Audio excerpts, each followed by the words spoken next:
অনেক তত্ত্ব উপাত্তর সাথে জিনের সম্পর্ক আছে। এটা আবার কেমন কথা? এটাও কোরআনেই আছে যে দুনিয়াতে যে ব্যক্তি শয়তান মানুষ শয়তান, তার সাথে জিন শয়তানের যোগাযোগ থাকে। বিশ্বাস করেন না? দুনিয়াতে যে ব্যক্তি মানুষ শয়তান, তার সাথে জিন শয়তানের যোগাযোগ থাকে। একটা হাদিসে এমনও পড়েছিলাম আমরা স্টুডেন্ট লাইফে, আল্লাহ রাব্বুল আলামিন যখন কোনো আদেশ নাজিল করেন তখন ফেরেশতারা সেটা নিয়ে ডিসকাস করতে থাকেন আসমানে, এবং জিন জাতি প্রথম আসমানের কিনারা পর্যন্ত পৌঁছে যায় এবং সেখানে গিয়ে কানে শ্রবণ করার চেষ্টা করে কি নিয়ে আলোচনা করা হচ্ছে। যদি কোনো একটা সংবাদ তাদের কান পর্যন্ত চলে আসে, তাদেরকে বিতাড়িত করার জন্য আল্লাহ রাব্বুল আলামিন উল্কাপিণ্ড ছোড়েন। ওখানকার ফেরেশতারা আছেন, তারা অগ্নিশিখা নির্বাপন করেন। সূরা সফফাতের প্রথম দিকে পড়ে দেখবেন। এই জিন দুনিয়াতে যে কবিরাজ বা তান্ত্রিক বা জাদুকরের আন্ডারে আছে, সে এসে তাকে জানিয়ে দেয় এই হতে যাচ্ছে। তখন সেই তান্ত্রিক এই সত্যটার সাথে আরও 100টা মিথ্যা জড়িয়ে জনগণকে বিভ্রান্ত করে। তখন তার কথা ফলে যায়, মানুষ মনে করে যে তান্ত্রিক অনেক বড় কিছু হয়ে গেছে। তো এগুলো সবই ফিতনা। যাই হোক, এই জিনের ব্যাখ্যা কিন্তু আমরা করতে পারছি না। আমরা আত্মা কাকে বলে জানি না। স্বপ্ন দেখি মাঝে মাঝে আমরা, স্বপ্ন সত্য হয়। অনেক সময় অনেকের স্বপ্ন সত্য হয়, কোরআন তার সাক্ষী। অনেক সময় অমুসলিমের স্বপ্ন সত্যি হতে পারে, কোরআন তার সাক্ষী। ইউসুফ আলাইহিস সালাম জেলখানায়, মনে আছে? দুজন ব্যক্তি স্বপ্ন দেখলেন, একজন শরাব পান করাচ্ছেন মনিবকে, আরেকজনের মাথার মধ্যে রুটি, এখান থেকে পাখি রুটি খেয়ে চলে যাচ্ছে। এই দুজন ব্যক্তি কিন্তু মুসলিম নন। তারপরে ইউসুফ আলাইহিস সালাম বললেন, একজন নিষ্কৃতি পাবে এবং তার মালিককে সে শরাব পরিবেশন করবে, সে মুক্ত হয়ে যাবে সামনেই, অচিরেই।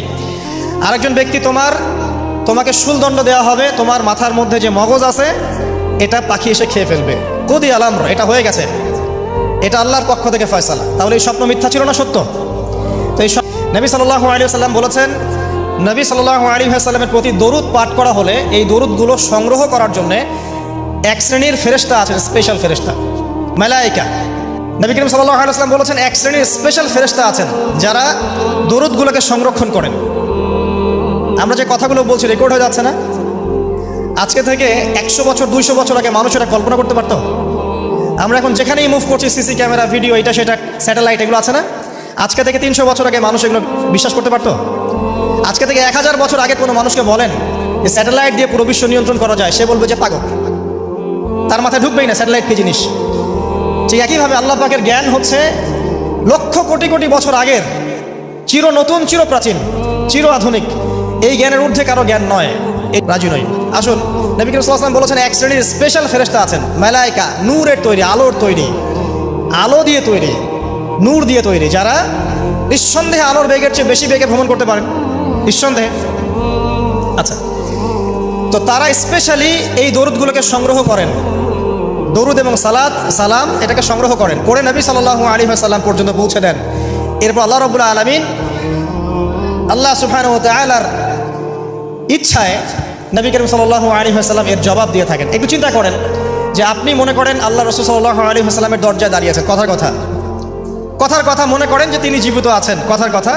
আপনি তার বাড়ি চেনেন, তার বাসায় গেলেন, গিয়ে নক করলেন, গিয়ে নক করে বললেন আসসালামু আলাইকুম। এবার নবী সাল্লাল্লাহু আলাইহি ওয়াসাল্লাম ভিতর থেকে আপনাকে বললেন, কথার কথা ধরে নেন যে ওয়ালাইকুম আসসালাম। এর অর্থ কি? ওয়ালাইকুম আসসালাম অর্থ কি? আপনার উপরেও শান্তি বর্ষিত হোক। আচ্ছা, আবার মনে করেন আপনি বাসার ভিতরে আছেন, আপনার বাসায় নবীজি এসেছেন সাল্লাল্লাহু আলাইহি ওয়াসাল্লাম, কথার কথা। এবার তিনি আপনার দরজায় নক করছেন, নক করে বলছেন আসসালামু আলাইক, তোমার উপর শান্তি বর্ষিত হোক। তো নবী সাল্লাল্লাহু আলাইহি ওয়াসাল্লামের এই যে দোয়া, তোমার উপরে শান্তি বর্ষিত হোক, এটা যে যত বেশি পাবে তার জীবনটা তত সুন্দর হবে না? অতএব যে ব্যক্তি যত বেশি দরুদ পাঠ করবে, যত বেশি সালাত প্রদান করবে নবী সাল্লাল্লাহু আলাইহি ওয়াসাল্লামকে, ইনশাআল্লাহ তাআলা সে সচ্ছল হবে, টেনশন ফ্রি থাকবে, সুখে শান্তিতে পৃথিবীতে বসবাস করবে ইনশাআল্লাহ। আর সুখ বলতে আমি শুধুমাত্র চাকচিক্য বোঝাচ্ছি না, বাড়ি গাড়ি স্ট্যাটাস বোঝাচ্ছি না। সুখী হওয়ার জন্য টাকা যথেষ্ট না। অনেক সময় দেখবেন কোটিপতি মানুষ সুখী নয়, একজন ভ্যান চালক সুখী। সুখ টাকা দিয়ে কেনা যায়? সুখ বলতে মনের সুখকে বোঝানো হচ্ছে। আল্লাহ পাক আমাদেরকে বোঝার তৌফিক দান করুন। আমি যেটা বলতে চাচ্ছিলাম, জুমার দিনে বেশি থেকে বেশি নবীর উপর দরুদ পাঠ করতে হবে। কোন দরুদ পাঠ করব? একটা সংক্ষিপ্ত দরুদ আছে, পড়তে পারি আল্লাহুম্মা সাল্লি ওয়া সাল্লিম আলা নবিয়িনা মুহাম্মদ, এটা পড়তে পারি। আরেকটা আছে আল্লাহুম্মা সাল্লি আলা মুহাম্মাদিন ওয়া সাল্লিম, এটা সংক্ষিপ্ত। আর যদি আপনার সামনে নবীর নাম উচ্চারণ করা হয়, বলবেন সাল্লাল্লাহু আলাইহি ওয়াসাল্লাম। অথবা সবচেয়ে সেরা দরুদ হচ্ছে দরুদ ইব্রাহিম, আল্লাহুম্মা সাল্লি আলা মুহাম্মদ ওয়া আলা আলি মুহাম্মদ কামা সাল্লাইতা আলা ইব্রাহিম ওয়া আলা আলি ইব্রাহিম ইন্নাকা হামিদুম মাজিদ। আল্লাহুম্মা বারিক আলা মুহাম্মদ ওয়া আলা আলি মুহাম্মদ কামা বারাকতা আলা ইব্রাহিম ওয়া আলা আলি ইব্রাহিম ইন্নাকা হামিদুম মাজিদ। এটা প্রথম আমল জুমার দিনে করবেন। এছাড়া প্রত্যেক দিন সকালে 10 বার এবং সন্ধ্যায় 10 বার করে দরুদ পড়বেন। তাহলে কি হবে? ইনশাআল্লাহ তাআলা আপনি, আমি, আমরা সবাই কিয়ামতের মাঠে নবী সাল্লাল্লাহু আলাইহি ওয়াসাল্লামের সুপারিশ পেয়ে যাব ইনশাআল্লাহ। সুপারিশ সম্পর্কে একটা হাদিস শুনিয়ে দেই, যথেষ্ট হবে ইনশাআল্লাহ। নবী সাল্লাল্লাহু আলাইহি ওয়াসাল্লাম বলেছেন, আমার উম্মতের যে ব্যক্তি, যে কোনো ব্যক্তি, নারী পুরুষ, সাদা কালো, বাঙালি, যে কোনো ব্যক্তি, সে যদি শিরিক না করে মারা যায়, আল্লাহর সাথে শিরিক করে নাই, এই অবস্থায় মারা গেছে, নবী সাল্লাল্লাহু আলাইহি ওয়াসাল্লামের সুপারিশ তার উপর ওয়াজিব হবে ইনশাআল্লাহ। ইনশাআল্লাহ সে জান্নাতে যাবে যদি শিরিক না করে মারা যায়। অন্য যে কোনো পাপ আল্লাহ যাকে ইচ্ছা মাফ করতে পারে। আল্লাহ পাক আমাদেরকে শিরিক মুক্ত আমল করার তৌফিক এনায়েত করুন, আমিন। জুমার দিনের দ্বিতীয় আমল হচ্ছে আপনাকে সূরা কাহফ তেলাওয়াত করতে হবে। এটা খুবই ইম্পর্টেন্ট একটা আমল। জুমার দিনে সূরা কাহফ অবশ্যই তেলাওয়াত করবেন। যদি পুরোটা তেলাওয়াত করতে নাও পারেন, কমপক্ষে প্রথম 10 আয়াত, শেষের 10 আয়াত তেলাওয়াত করবেন। ইন্না আনজালনাহু ফি লাইলাতুল কদর, আমি কোরআনকে লাইলাতুল কদরে নাজিল করেছি। আর আমরা সবাই জানি লাইলাতুল কদর কোন মাসে? রমাদান মাসের শেষ দশকে।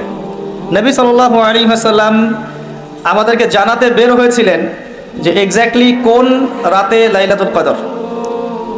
নবীজি লাইলাতুল কদর পেয়েছিলেন, তার কপালে কাদামাটির দাগ ছিল। ওই রাতে বৃষ্টি হয়েছিল। লাইলাতুল কদরের রাতে বৃষ্টি হতে পারে, এর একটা আলামত। তিনি বলতে বের হয়েছেন সাহাবীদেরকে যে কবে লাইলাতুল কদর। পথিমধ্যে দেখলেন দুইজন মুসলিম আপোষে ঝগড়া করছে। কি করছে? যেটা আমরা সচরাচর করি আর কি। দুইজন মুসলিম আপোষে ঝগড়া করছে।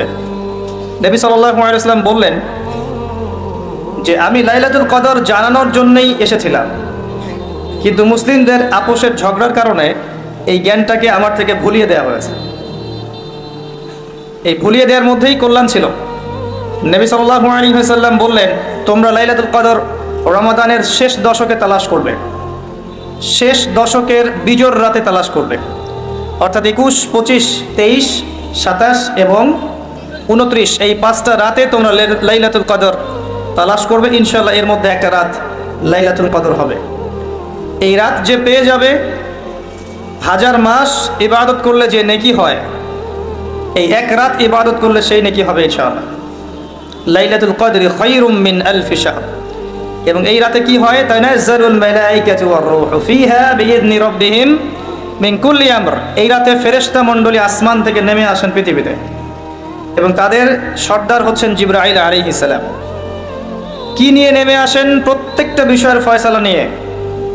অর্থাৎ এই 1 বছর কি হবে আপনার সাথে, এটা লাইলাতুল কদরের মধ্যে ফিক্স করা হয়।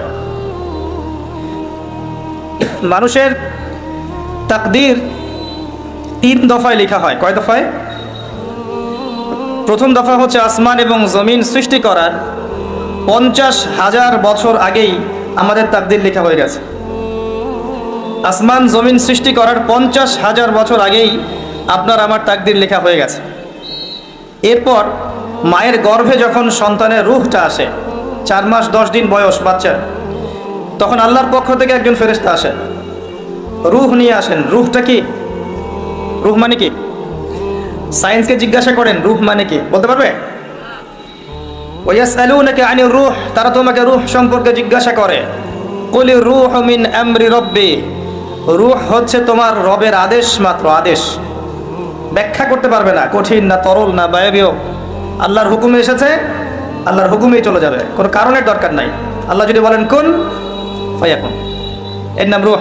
তারা তোমাকে রূহ সম্পর্কে জিজ্ঞাসা করে। কুলির রূহু মিন আমরি রাব্বি, বলো যে রূহ তোমার রবের আদেশ মাত্র। ওয়া মা উতীতু মিনাল ইলমি ইল্লা কলিলা, রূহ সম্পর্কে তোমাদেরকে বেশি জ্ঞান দেওয়া হয়নি।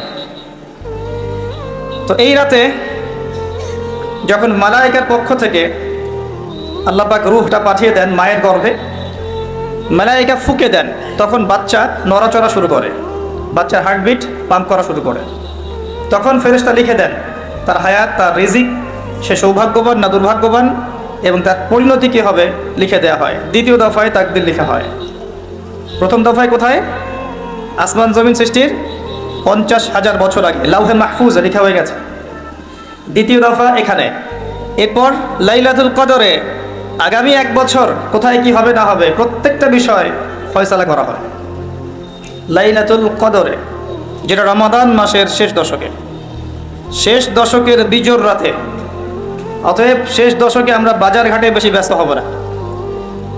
রমাজান আসন্ন, আমি কয়েকটা লেকচার এটা নিয়ে কথাও বলেছি। পরে আপনাদেরকে স্মরণ করানোর জন্য আমি কয়েকটা কাজের কথা বলছি। রমাজান মাসের প্রথম কাজ হচ্ছে বিশুদ্ধভাবে সওম রাখা। শুধু খাবার ছেড়ে দেয়া, পানাহার ছেড়ে দেয়া, স্ত্রী সহবাস ছেড়ে দেওয়ার নাম রোজা নয়। এই কথাটাকে হজম করতে শেখেন। খাবার পানীয় স্ত্রী সহবাস ছেড়ে দেওয়ার নামই শুধু রোজা নয়।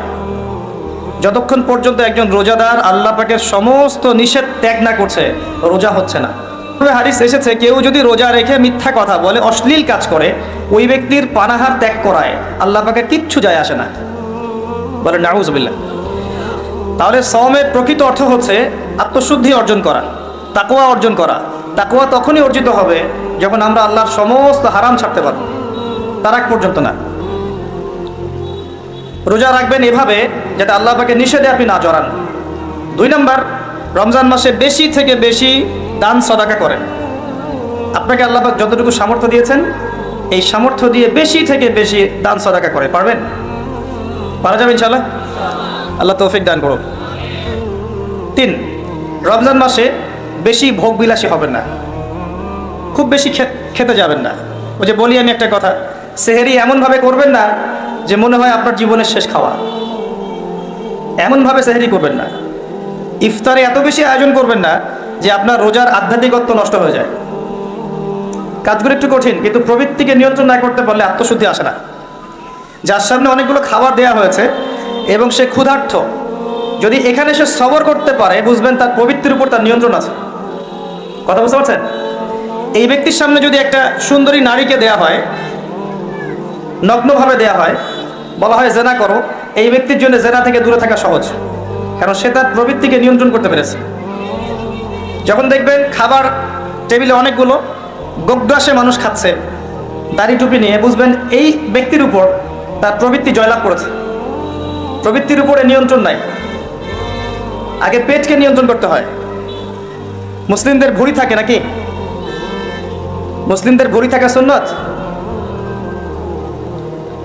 কোন মুজাহিদ সাহাবীর ভুঁড়ি ছিল? আজকে দেখবেন মুসলিমদের মধ্যে প্রচুর ভুঁড়িওয়ালা মানুষ আছে। নবী সাল্লাল্লাহু আলাইহি ওয়াসাল্লাম শেষ জামানার হাদিসে বলেছেন, শেষ জামানায় এমন একটা সময় আসবে যে মুসলিমরা হবে আয়েশি, খুব আরামপ্রিয়, সাকিল হবে, মেদ জন্মাবে, ঠেস দিয়ে দেয়ালে শুয়ে থাকবে আর বলবে আমি কোরআন মানি, হাদিস মানি না। রমজান মাসে খাওয়ারকে নিয়ন্ত্রণ করেন। 3 নাম্বার, রমাদান মাসটা হবে কোরআনময়। রমাজানে কোরআনকে সময় দিবেন, কারণ কোরআনই হচ্ছে সেই কারণ যার কারণে রমজান মাসকে সম্মানিত করা হয়েছে। কি করবেন কোরআনকে নিয়ে? প্রথমত আপনি তিলাওয়াত করবেন, বিশুদ্ধ করে তিলাওয়াত করবেন। প্রত্যেকদিন একটা করে পারা তিলাওয়াত করার চেষ্টা করেন। পারা যাবে ইনশাআল্লাহ? 1 পারা একদিনে 20 পৃষ্ঠা, সময় লাগবে সর্বোচ্চ 1 ঘন্টা। হাফেজে কোরআন যারা, তাদের মাত্র 20 মিনিট লাগে।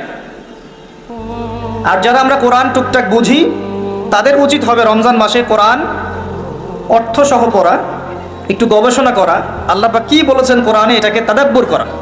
পারা যাবে ইনশাআল্লাহ? যারা হাফেজ আছি, রমজান মাসে হিফজ চর্চা করবে। তারাবির সালাতে আমরা পুরো কোরআন খতম করবো ইনশাআল্লাহ। এবং তারাবির সালাতে যিনি তেলাওয়াত করবেন, তার তিলাওয়াতটা হবে সুমধুর। সবচেয়ে সেরা তেলাওয়াতকারীকে তারাবি পড়াতে দেবেন। ইমাম সাহেবদেরকে, মুয়াজ্জিন সাহেবদেরকে, খতিব সাহেবদেরকে, তাদের পরিবারের দায়িত্ব আপনারা নিয়ে নেবেন। তারা এই মাসে দিনকে সময় দিবে, কোরআনকে সময় দিবে, তারাবি পড়াবে, নামাজ পড়াবে। তাদের ফ্যামিলির দায়িত্ব আপনারা নেবেন। তাদেরকে ভালো অঙ্কের হাদিয়ার ব্যবস্থা করবেন, যাতে তাদের টাকা পয়সা রিজিকের জন্য ফিকির করতে না হয়। পারবেন না ইনশাআল্লাহ?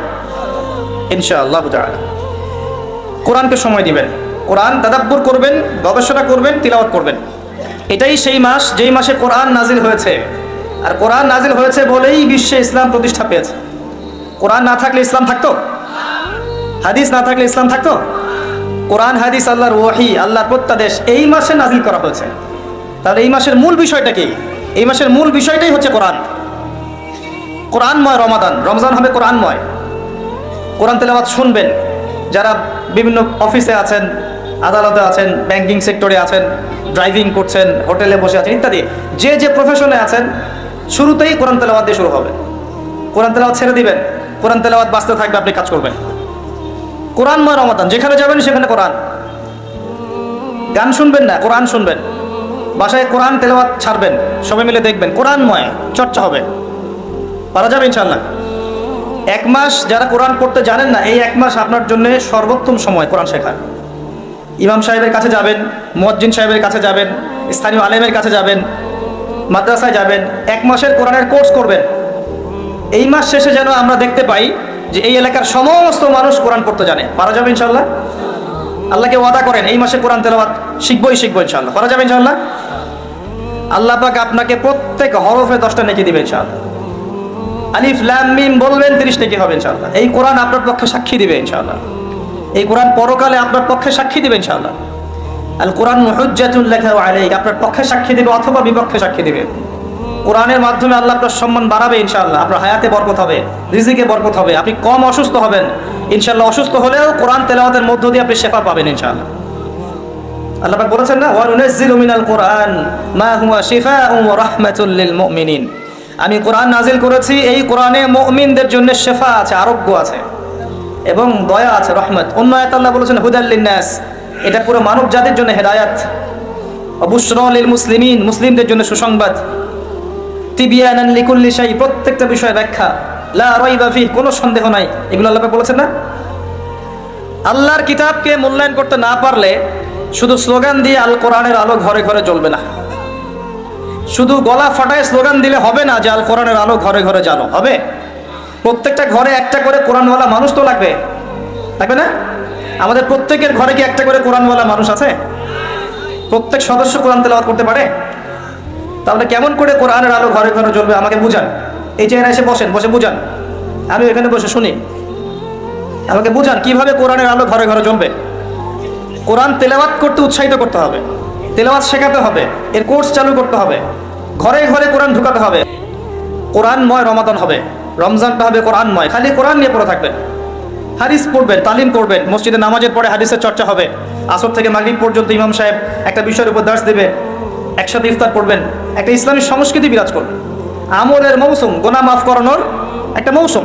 সেই ব্যক্তির জন্য ধ্বংস যে ব্যক্তি রমজান মাসকে পেয়েছে কিন্তু তার গুনাহ মাফ করাতে পারলো না। সেই ব্যক্তির জন্য ধ্বংস, এই দোয়া করেছেন নবী সাল্লাল্লাহু আলাইহি ওয়াসাল্লাম, বদদোয়া করেছেন।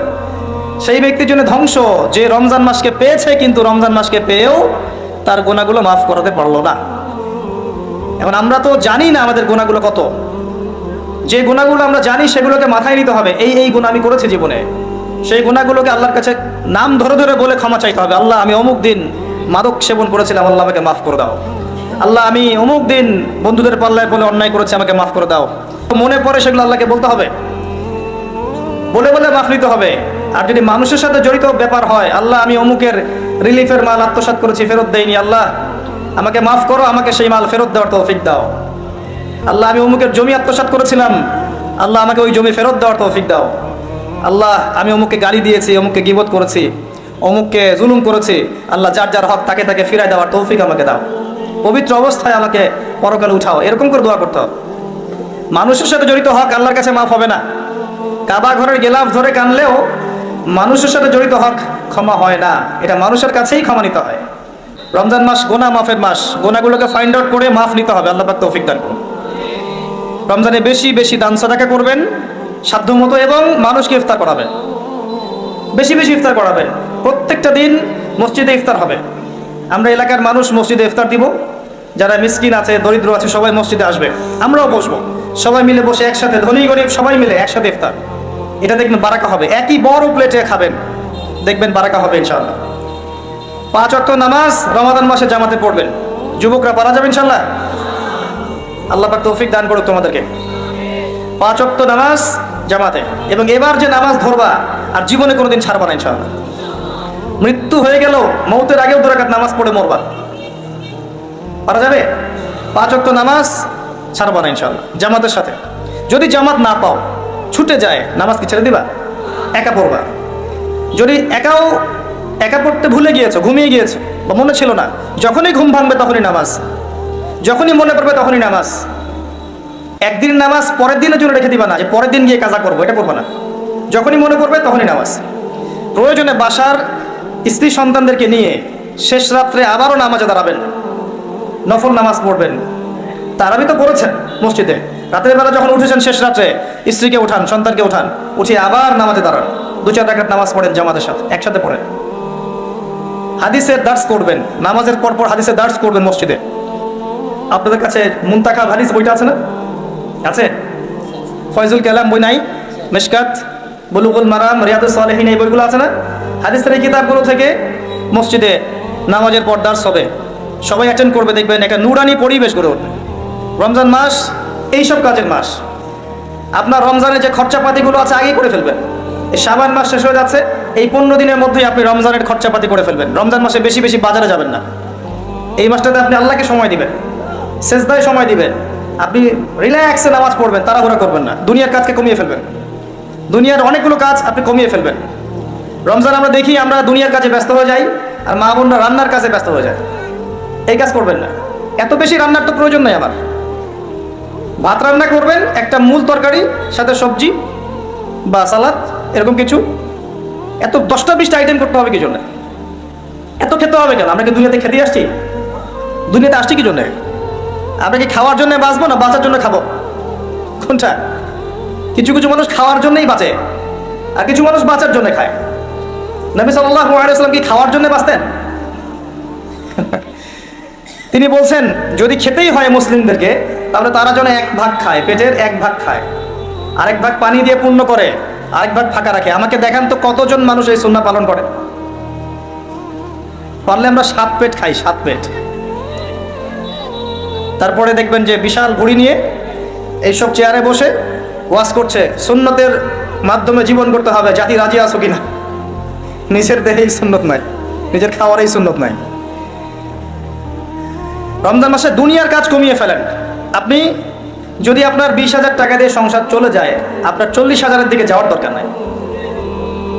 যদি আপনার 2-3টা আইটেম দিয়ে আপনি খাওয়ার ক্লোজ করতে পারেন, আপনার 8-10টা আইটেম করার দরকার নাই। আপনি ওই সময়টা কোরআন তাদাব্বুরে দেন, কোরআন শেখান, হাদিসের দার্সে দেন, বাচ্চা কাচ্চাদেরকে সময় দেন, পরিবারকে সময় দেন, দিনের জন্য একটু মেহনত করেন, আল্লাহর পথে মানুষকে দাওয়াত দেন, একটু সময় দেন। দুনিয়ার কাজ কমিয়ে ফেলেন, এটা আমার নসিহত থাকে। আরও আছে, রমাদানে আমরা তারাবি খুব সুন্দর করে আদায় করবো ইনশাআল্লাহ। তারাবিকে গুরুত্ব দিবেন, এটা অত্যন্ত গুরুত্বপূর্ণ একটা ইবাদত। এখানে রাকাত সংখ্যা নিয়ে ঝগড়া করবেন না। রাকাত সংখ্যা নিয়ে ঝগড়া না করে নামাজের কোয়ালিটি বাড়ানোর চেষ্টা করবেন। নামাজটা হবে কোয়ালিটিফুল। 2 রাকাত নামাজ দেখলে মনে হবে চোখ জোড়ানো নামাজ, লম্বা কেরাত, লম্বা রুকু, লম্বা সেজদা, এবং সেজদায় বেশি থেকে বেশি দোয়া করবেন। রমাদানে সেজদায় বেশি বেশি দোয়া করবেন, কারণ আল্লাহ পাক বলেছেন, আল্লাহ রাসূল বলেছেন যে বান্দা আল্লাহর এত কাছে কখনোই যেতে পারে না যত কাছে সে সেজদারত অবস্থায় থাকে। সেজদারত অবস্থায় আপনি যা চাইবেন আল্লাহর কাছে সেটাই কবুল হয়ে যাবে ইনশাআল্লাহ। আল্লাহ পাক আমাদেরকে বেশি বেশি সেজদায় দোয়া করার তৌফিক দান করুন, আমিন। কিয়ামতের দিন কোরআন তার পাঠকের পক্ষে সুপারিশ করবে, সুবহানাল্লাহ। তিনি বলছেন সূরা বাকারা এবং সূরা আলে ইমরান সুপারিশ করবে, ওই পাঠকের উপরে ছায়া প্রদান করবে। কিয়ামতের মাঠে কোনো ছায়া থাকবে? আল্লাহর আরশের ছায়া থাকবে, কোরআন আপনাকে ছায়া দিবে। সূরা আলে ইমরান, সূরা বাকারা আপনাকে ছায়া দিবে। বিশুদ্ধ করে তেলাওয়াত করা শিখলে আপনি রাত্রেবেলা সূরা মুলক তেলাওয়াত করবেন। কোন সূরা? সূরা মুলক। যে ব্যক্তি রাতের বেলা তেলাওয়াত করে, এই ব্যক্তি মৃত্যুবরণ করলে ইনশাআল্লাহ তাআলা তার কবরের আযাব হবে না। কবরের আযাব কি 4টাখানি কথা? সূরা মুলক তেলাওয়াত করলে এই ব্যক্তিকে সূরা মুলক কবরের আযাব থেকে বাঁচিয়ে দিবেন ইনশাআল্লাহ। 30টা আয়াত মুখস্থ করে ফেলতে পারেন। কোরআন তেলাওয়াত করা শিখলে আপনি আয়াতুল কুরসি পড়তে পারবেন। কোনটা? আল্লাহু লা ইলাহা ইল্লা হুয়াল হাইয়ুল কাইয়ুম, এখান থেকে শেষ পর্যন্ত। সূরা বাকারার আয়াত নাম্বার 255। প্রত্যেক ফরজ নামাজের পর যে ব্যক্তি বিশুদ্ধ করে আয়াতুল কুরসি তেলাওয়াত করবে, মৃত্যু ছাড়া তার জান্নাতে যাওয়ার কোনো বাধা নাই। সুবহানাল্লাহ। আর ছোট্ট সূরা আছে কিছু, সূরা ফালাক, সূরা নাস, সূরা ইখলাস। সকালে 3 বার, সকালে 3 বার সূরা ইখলাস, 3 বার ফালাক, 3 বার নাস। বিকেলবেলা বা সন্ধ্যার পরে 3 বার সূরা ইখলাস, 3 বার ফালাক, 3 বার নাস। নবী সাল্লাল্লাহু আলাইহি ওয়াসাল্লাম বলছেন, এই ব্যক্তিকে দৃশ্য অদৃশ্যের যাবতীয় ক্ষতি থেকে বাঁচানোর দায়িত্ব আল্লাহ নিয়ে নেবেন ইনশাআল্লাহ। কোনো বিপদ আপদ বালা মুসিবত হঠাৎ করে আপনাকে আক্রমণ করবে না ইনশাআল্লাহ। এরপরে আছে সূরা বাকারার শেষের 3টা আয়াত, লিল্লাহি মা ফিস সামাওয়াতি, এখান থেকে ফানসুরনা আলাল কওমিল কাফিরিন পর্যন্ত। নবী সাল্লাল্লাহু আলাইহি ওয়াসাল্লাম বলেছেন, যে ব্যক্তি রাতের বেলা এই আয়াতগুলো তেলাওয়াত করবে, সারা রাত নফল নামাজ পড়লে যে নেকি হতো, এই 3টা আয়াত তেলাওয়াত করলে সে নেকি হয়ে যাবে ইনশাআল্লাহ। সেই 1400 বছর আগে নবীজি বলেছেন যে আমার উম্মত আর কিয়ামতের মাঝখানের দূরত্ব হচ্ছে আসর থেকে মাগরিবের ওয়াক্তের মতো। বুঝতে পারছি না, আসরের ওয়াক্ত, এই যে এখন আসরের ওয়াক্ত, মাগরিব হতে কতটুকু সময় বাকি আছে? 1.5 ঘন্টা, 2 ঘন্টা। আল্লাহর কাছে উম্মতে মুহাম্মাদি এবং কিয়ামত আর উম্মতে মুহাম্মাদি এর মাঝখানে দূরত্ব হচ্ছে আসর থেকে মাগরিবের মতো। তাহলে কতটুকু সময় বাকি আছে আপনি ভাবেন। এই হাদিসটা বলেছেন নবীজি 1400 বছর আগে, আমি 1400 বছর পরে বললাম, তিনি 1400 বছর আগেই কথা বলেছেন। সূরা আলে ইমরানের শেষের 10টা আয়াত, রাতের বেলা তিলাওয়াত করা সুন্নাহ, সারা রাত নফলের নেকি পাওয়া যায়। সূরাতুল কাফিরুন, কুল ইয়া আইয়ুহাল কাফিরুন, এই সূরাটা যদি কেউ ঘুমানোর সময় পাঠ করে, রাতে শোয়ার সময় পাঠ করে, আল্লাহ নবীজি বলছেন সেই ব্যক্তিকে আল্লাহ পাক শিরকের পাপ থেকে বাঁচাবে। কোন পাপ? শিরকের পাপ। আর আমি সূরাতুল কাফিরুন যে ব্যক্তি শোয়ার সময় পড়বে, আল্লাহ পাক তাকে শিরকের পাপ থেকে বাঁচিয়ে রাখবে ইনশাআল্লাহ। আল্লাহ পাক শিরকের একটা গোপন পাপ আছে, গোপন শিরক, রিয়া, মানুষকে দেখানোর জন্য আমল করা, লোক দেখানো আমল, এটা থেকেও আল্লাহ পাক বাঁচাবে সেই ব্যক্তিকে, যে ব্যক্তি সূরা কাফিরুন রাতের বেলা তেলাওয়াত করবে ঘুমানোর সময় ইনশাআল্লাহ তাআলা। আর অনেক সূরা আছে, কারো যদি চোখ লাগা, বদনজর, জিন ঘটিত কোনো সমস্যা হয়, সূরা জিনের প্রথম 10টা আয়াত পরে দম করে ফু দিবেন, দেখবেন ইনশাআল্লাহ রোগী ভালো হয়ে গেছে ইনশাআল্লাহ। কারো যে কোনো অসুস্থতা থাকলে চিকিৎসা করবেন, ওষুধপত্র খাবেন, সব ঠিক আছে, তার আগে সূরা ফাতিহা পড়বেন। সূরা ফাতিহা পড়ে নিজের গায়ে দম করবেন, পানিতে দম করে খাবেন, দেখবেন সূরা ফাতিহার মধ্যে শিফা আছে। সূরা ফাতিহার মধ্যে শিফা আছে। এই সূরা আরেকটা নাম হচ্ছে আয়াতুশ শিফা। এই সূরার মধ্যে শিফা আছে, আরোগ্য আছে, আর অনেক আয়াত আছে, এগুলো বলতে গেলে সময় শেষ হয়ে যাবে। প্রথম যে কাজ আমাদের, সেটা হলো আল কোরআনকে বিশুদ্ধ করে পড়তে শেখা। আমার কথা কি বুঝতে পারছেন? যারা পড়া শিখেছেন আবার পড়া শেখেন। কারণ কি আমি বললাম, আপনার অক্ষরের পার্থক্যের কারণে, মত মাখরাজের পার্থক্যের কারণে, তাজবিদের নিয়মের ভুল ত্রুটির কারণে অর্থ পরিবর্তন হয়ে যেতে পারে। তখন সারাটা জীবন আপনি ভুল পড়ে যাবেন। আর আমি এটা আপনাকে হলফ করে বলতে পারি যে আপনি কোরআন যতটুকু তেলাওয়াত করছেন এবং নামাজে যে আরবিগুলো পড়ছেন, এগুলোর মধ্যে অনেক ভুল ভ্রান্তি আছে, আপনি জানেন না। যদি আপনি কোনো আলেমের কাছে যান, তাকে শোনান, তিনি আপনার ভুল ধরাতে পারবেন। অতএব আবার বিশুদ্ধ করে পড়া শেখেন, আল্লাহ পাক তৌফিক দান করুন। নবীজি বলেছেন সাল্লাল্লাহু আলাইহি ওয়াসাল্লাম, মান ক্বারাআ হারফাম মিন কিতাবিল্লাহি ফালাহু হাসানাহ, কেউ যদি একটা হরফ তেলাওয়াত করে কোরআনের, তার নেকি হবে কত নেকি? আল হাসানাতু কাশরি আমসালিহা, এক নেকি 10 দিয়ে গুণ করা হবে। অর্থাৎ একটা হরফ তেলাওয়াত করলে 10 নেকি হবে ইনশাআল্লাহ। আলিফ লাম মিম পড়লে 10 নেকি হয় না, আলিফ লাম মিম পড়লে 30 নেকি হয়। কারণ আলিফ একটা হরফ, লাম একটা হরফ, মিম একটা হরফ। আপনি কি জানেন কোরআনে কতগুলো হরফ আছে? আল কোরআনে 600টা পৃষ্ঠা আছে। কত পৃষ্ঠা? এটা হাফেজি কোরআনে 600 পৃষ্ঠা থাকে। প্রত্যেক 20 পৃষ্ঠায় একটা করে পারা শেষ হয়। প্রত্যেকটা পৃষ্ঠার মধ্যে 15টা করে লাইন থাকে। কয়টা লাইন থাকে? 15টা লাইন থাকে। প্রত্যেকটা লাইনের মধ্যে 9টা করে গড়ে শব্দ থাকে। গড়ে 9টা করে শব্দ থাকে। এক পৃষ্ঠায় দেখবেন 134 বা 135টা শব্দ থাকবে। এখন 600কে আপনি 135 দিয়ে গুণ করলে দেখবেন আল কোরআনে 77,800টা শব্দ আছে। 77,800টা শব্দ আছে, মানে প্রায় 78,000 শব্দ আছে। এটা হলো শব্দের কথা বললাম। এই শব্দগুলো সব নতুন শব্দ নয়, এগুলো বের হয়েছে মাত্র 4 থেকে 4,500 শব্দ থেকে, মাত্র 4 থেকে 4,500 শব্দ থেকে। এই শব্দগুলো আবার 3 ভাগে ভাগ করা যায়। এক ভাগ হচ্ছে নাউন্স। নাউন্স তো বোঝেন, বিশেষ্য, যেগুলোকে আমরা ইসম বলি, যেমন আল্লাহ, মুহাম্মদ, জিবরিল, মিকাইল, ইব্রাহিম, ইসমাইল, এগুলো নাউন মানে বিশেষ্য। একগুলো আছে ফেল বা ক্রিয়াপদ, যেমন না'বুদু, নাস্তাঈন, নাতরুকু, ইয়ামালুন, ইয়াফআলুন ইত্যাদি। অনেকগুলো আছে ফেল মানে ক্রিয়া। এই ফেলগুলোই মূল জিনিস। এগুলো ভার্বস, এগুলো দুই ভাগে ভাগ করা যায়, ফেইলে মাজি এবং ফেইলে মুদারি, অতীতকাল এবং বর্তমান ভবিষ্যৎকাল। আরেকগুলো আছে হরফ বা অব্যয়, এগুলোকে আমরা ইংরেজিতে বলি প্রোনাউন্স বা প্রিপোজিশন বা কনজাংশন, ইন্টারজেকশন, এগুলো সব কিছু মিলেই হরফ। এই অল্প কিছু শব্দ থেকে কোরআনের ৭৮,০০০ শব্দ বের হয়েছে। কোরআনের যদি কেউ 400 থেকে 500টা মাজদার জানে, মাত্র 400 থেকে 500টা মাজদার, ইনশাআল্লাহ তাআলা সে কোরআনের 70% অনুবাদ করতে পারবে ইনশাআল্লাহ। কথা কি বুঝতে পারছেন? হয়তো কিছু বুঝতে পারছেন না।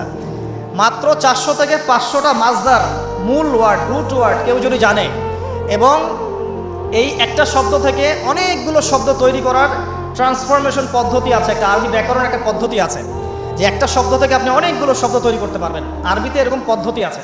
এই পদ্ধতিটা যদি সে জানে এবং এই সিনোনিমসগুলো, ভোকাবুলারিগুলো মনে রাখতে পারে, মাজদারগুলো মনে রাখতে পারে, ইসিমগুলো মনে রাখতে পারে, হরফের ব্যবহারগুলো জানে, সে ইনশাআল্লাহ তাআলা অল্প সময়ের মধ্যে 70% কোরআনের অনুবাদ করতে পারবে ইনশাআল্লাহ। বাকি 30% কি হবে সেটা নিয়ে পরে চিন্তা করা যাবে। আমি একটা ছোট্ট উদাহরণ দিচ্ছি। সূরা ফাতিহা, এখানে কম বেশি 18 থেকে 20টা শব্দ আছে, ঠিক আছে? আলহামদুলিল্লাহি রব আলামিন, রহমান রহিম, মালিক ইয়াউমদ্দিন, শব্দগুলো আছে, হয়তো সব মিলিয়ে হবে 18 থেকে 20টা শব্দ। সূরা ফাতিহার এই শব্দগুলো কোরআনে রিপিট করা হয়েছে ৭,৮০০ বার। কতবার? ৭,৮০০ বার। মানে সূরা ফাতিহার অর্থ যে জানে সে কোরআনের ৭,৮০০টা শব্দের অর্থ জানে। আল্লাহ পাক এই জন্যই বলেছেন, ওয়ালাকাদ ইয়াসসারনাল কুরআনা লিযিকরি ফাহাল মিন মুদ্দাকির, আমি কোরআনকে বোঝার জন্য সহজ করে দিয়েছি, উপদেশ গ্রহণের জন্য সহজ করে দিয়েছি। ফাহাল মিন মুদ্দাকির, কেউ কি আছো উপদেশ গ্রহণকারী? কোরআন বোঝা সহজ। হাদিস শাস্ত্র কঠিন, হাদিস শাস্ত্রের মধ্যে অনেক কঠিন শব্দ থাকে, অনেক উঁচু স্তরের ব্যাকরণ থাকে। কোরআন সত্যি বোঝা সহজ, শুধু প্রয়োজন আপনার পরিশ্রম, আপনার লেগে থাকা, আপনার দোয়া, আপনার অধ্যবসায় এবং আলেম উলামার কাছে যাওয়া আসা করা এবং ধারাবাহিকতা বজায় রাখা। ইনশাআল্লাহ 2টা বছর সময় দেন, দেখবেন ইনশাআল্লাহ তাআলা আপনি আল কোরআনের মিনিমাম 60 থেকে 70% বুঝতে পারছেন। আমি কিন্তু বলছি না যে আপনি মুফতি হয়ে যাবেন, মুহাদ্দিস হয়ে যাবেন, মুফাসসির হয়ে যাবেন, এটা বলছি না। কিন্তু আপনি কেউ কোরআন তেলাওয়াত করলে আপনি তার অর্থটা বুঝতে পারবেন। আসুন কোরআনকে সময় দিন রমাদান মাসে, প্রথমে তেলাওয়াত করা শিখুন।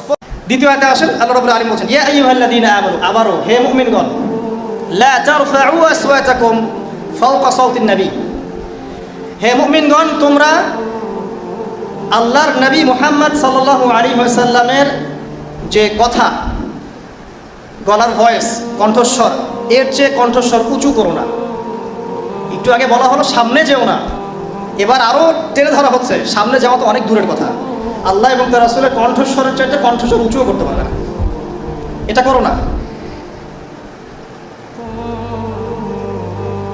ওয়ালা তাজহারু লাহু, এবং তার সাথে উচ্চ স্বরে কথা বলো না।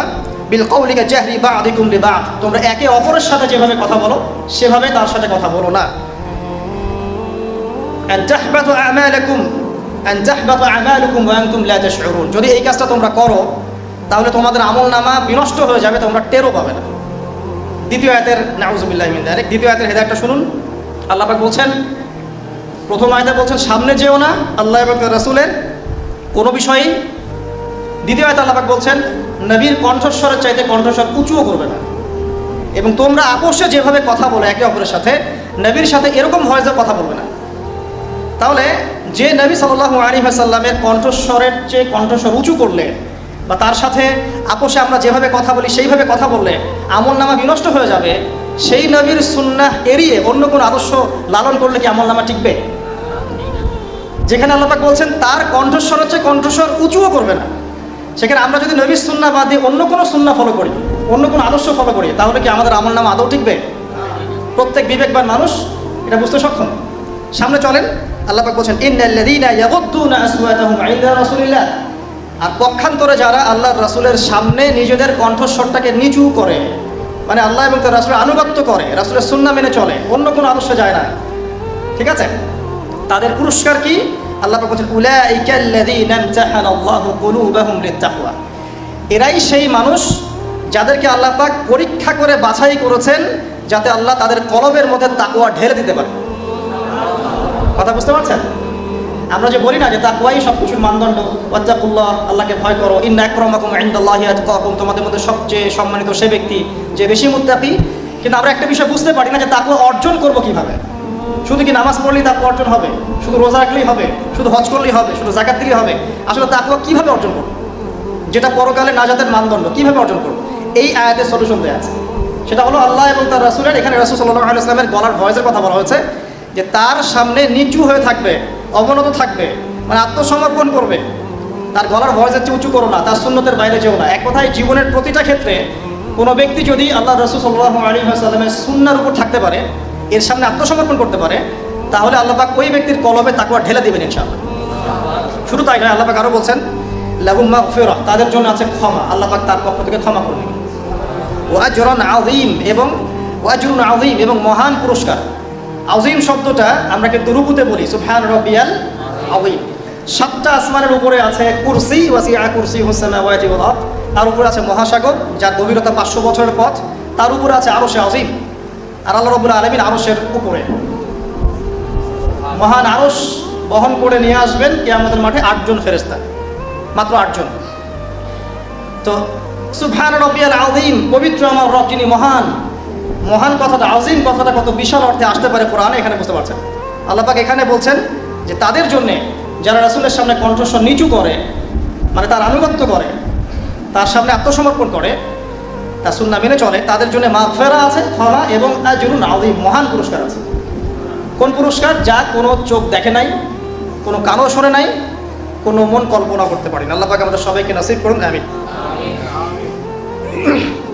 তাফসীরে এসেছে যে রাসূল সাল্লাল্লাহু আলাইহি ওয়াসাল্লামের সামনে একবার আবু বকর এবং ওমর রাদিয়াল্লাহু আনহুমা তারা ছিলেন, একটা বিষয়ে মাশওয়ারা হচ্ছে।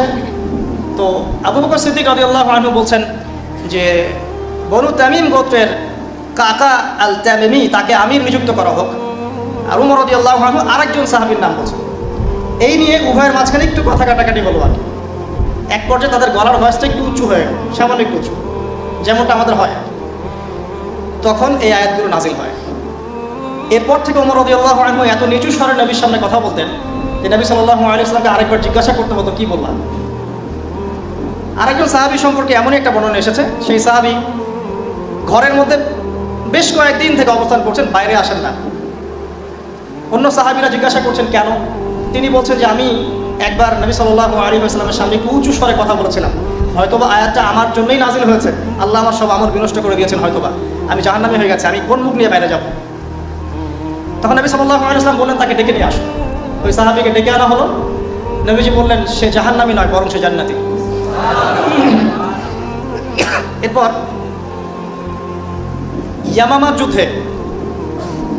ইয়ামামার যুদ্ধে এই সাহাবী শহীদ হন। চতুর্থ আয়াত আল্লাহ পাক বলছেন, প্রথম 3টা আয়াত আমরা বুঝতে পেরেছি আলহামদুলিল্লাহ।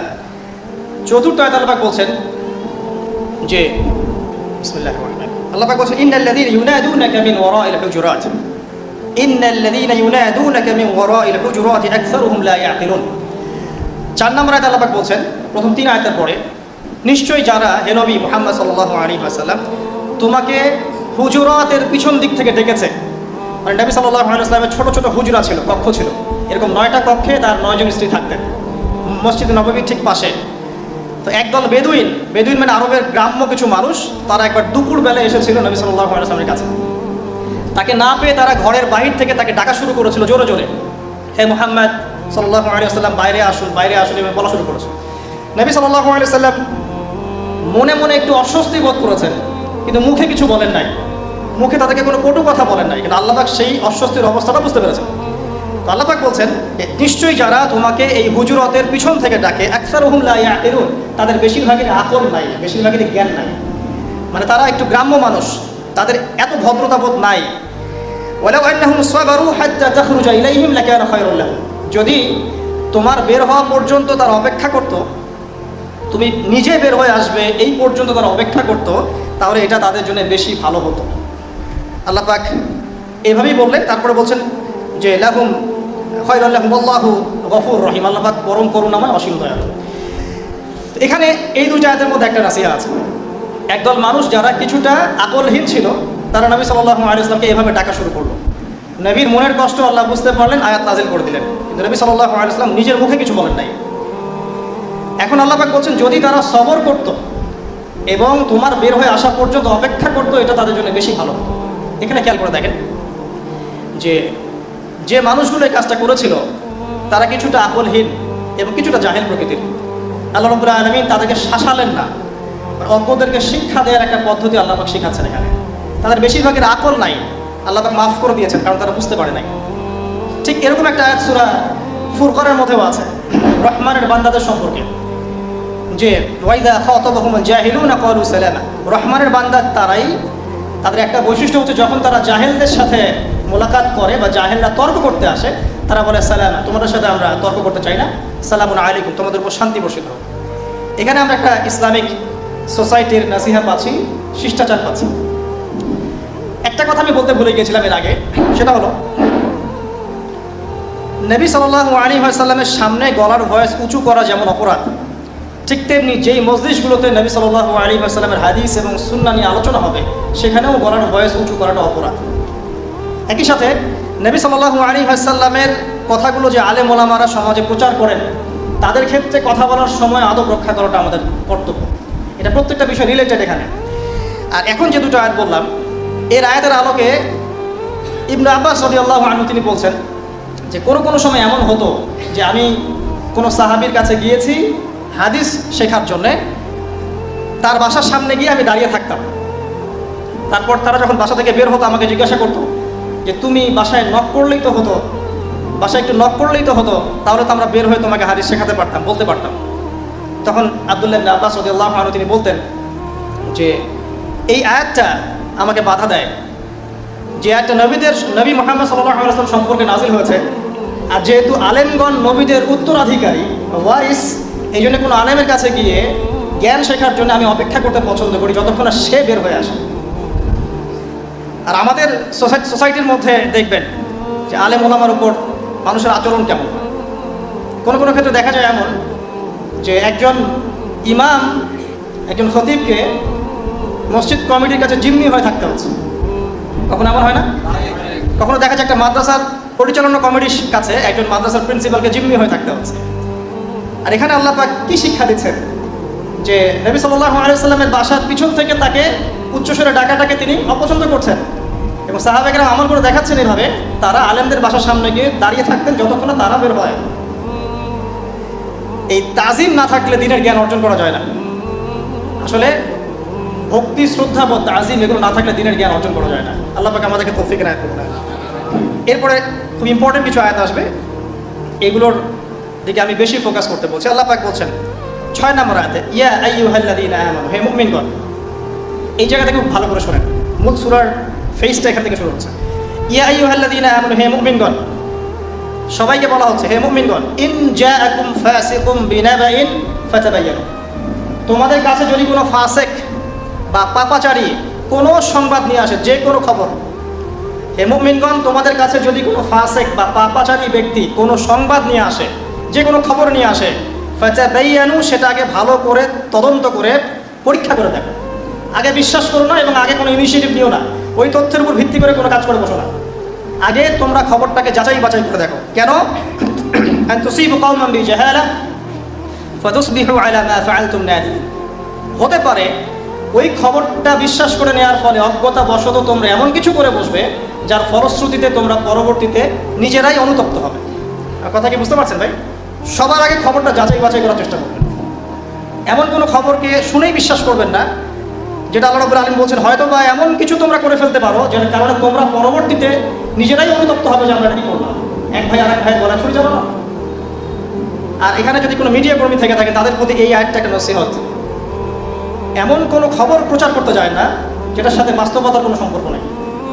যদি করেন আজকে দুনিয়াতে আপনি পার হয়ে গেলেও কাল পরকালে আপনি পারবেন না। You have to face your grave. আপনাকে আপনার কবর ফেস করতে হবে অল অ্যালন, একা একাই, কেউ আপনার সাথে যাবে না। সো প্রফেশন ইজ গুড, প্রফেশনটা ভালো, কোনো সমস্যা নেই, কিন্তু অনেস্ট থাকেন, সত্য প্রচার করেন, সত্যের সাথে থাকেন, সত্য সেবী হন ইনশাআল্লাহ। আল্লাহ পাক বারাকাত দেন।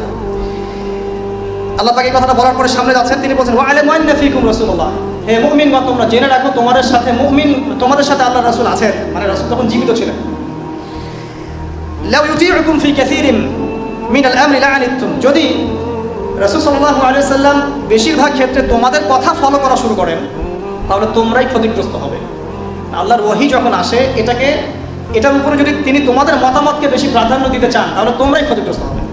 ওহীটা এসেছে আমাদের কল্যাণের জন্যই। ওয়ালাকিন্নাল্লাহা হাব্বাবা ইলাইকুমুল ঈমান ওয়া যায়্যানা, অথচ আল্লাহ রাব্বুল আলামিন হে মুমিনগণ তোমাদের অন্তরে ঈমানকে সুশোভিত করেছেন। সুবহানাল্লাহ। ওয়া হাব্বাবা ইলাইকুমুল ঈমান ওয়া যায়্যানাহু ফি কুলুবিকুম ওয়া কাররাহা ইলাইকুমুল কুফরা ওয়াল ফুসুক ওয়াল ইসয়ান, এবং হে মুমিনগণ তোমাদের অন্তরে আল্লাহ পাক কুফরি, ফাসিকি এবং অবাধ্যতা এগুলোকে অপছন্দনীয় করেছেন। আলহামদুলিল্লাহ। উলাইকা হুমুর রাশিদুন, এবং এরাই হচ্ছে মূলত রাশিদ, সুপথপ্রাপ্ত। ফাদলান মিনাল্লাহি ওয়া নি'মা, এটা আল্লাহর পক্ষ থেকে ফাদল মানে অনুগ্রহ এবং নিয়ামত। আল্লাহু আলিমুন হাকীম, আল্লাহ রাব্বুল আলামিন আলিম মানে সব কিছু জানেন এবং হাকীম মানে প্রজ্ঞাময়। আল্লাহ রাব্বুল আলামিন বলছেন যে ইয়া আইয়ুহাল্লাযীনা আমানু, আবার হে মুমিনগণ, ইজতানিবু কাসীরাম মিনাজ যান, আরও ডেঞ্জারাস নসিহত, যেটাতে আমাদের মধ্যে 100% অলমোস্ট 100% মানুষ এখানে জড়িত। ইজতানিবু কাসীরাম মিনাজ যান, তোমরা বেশি থেকে বেশি ধারণা এবং অনুমান করা থেকে বিরত থাকো। বেশি বেশি ধারণা এবং অনুমান করা থেকে বিরত থাকো, বেঁচে থাকো। কারণ ইন্না বা'দা যান্নি ইসম, কারণ এমন অনেক ধারণা আছে যেগুলো আসলে পাপ, এগুলোর কোনো অস্তিত্ব নাই।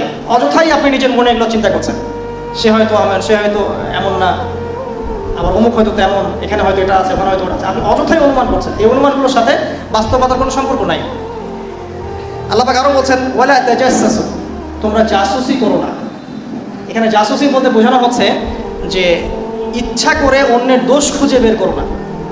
এখানে জাসুসি বলতে বোঝানো হচ্ছে ইচ্ছা করে কোনো ব্যক্তির দোষ খুঁজে খুঁজে বের করার চেষ্টা করো না। এমনি প্রত্যেক মানুষের মধ্যেই দোষ থাকে, দেখাই যায় স্পষ্ট, তুমি এক্সট্রা খুঁজে খুঁজে বের করতে যেও না।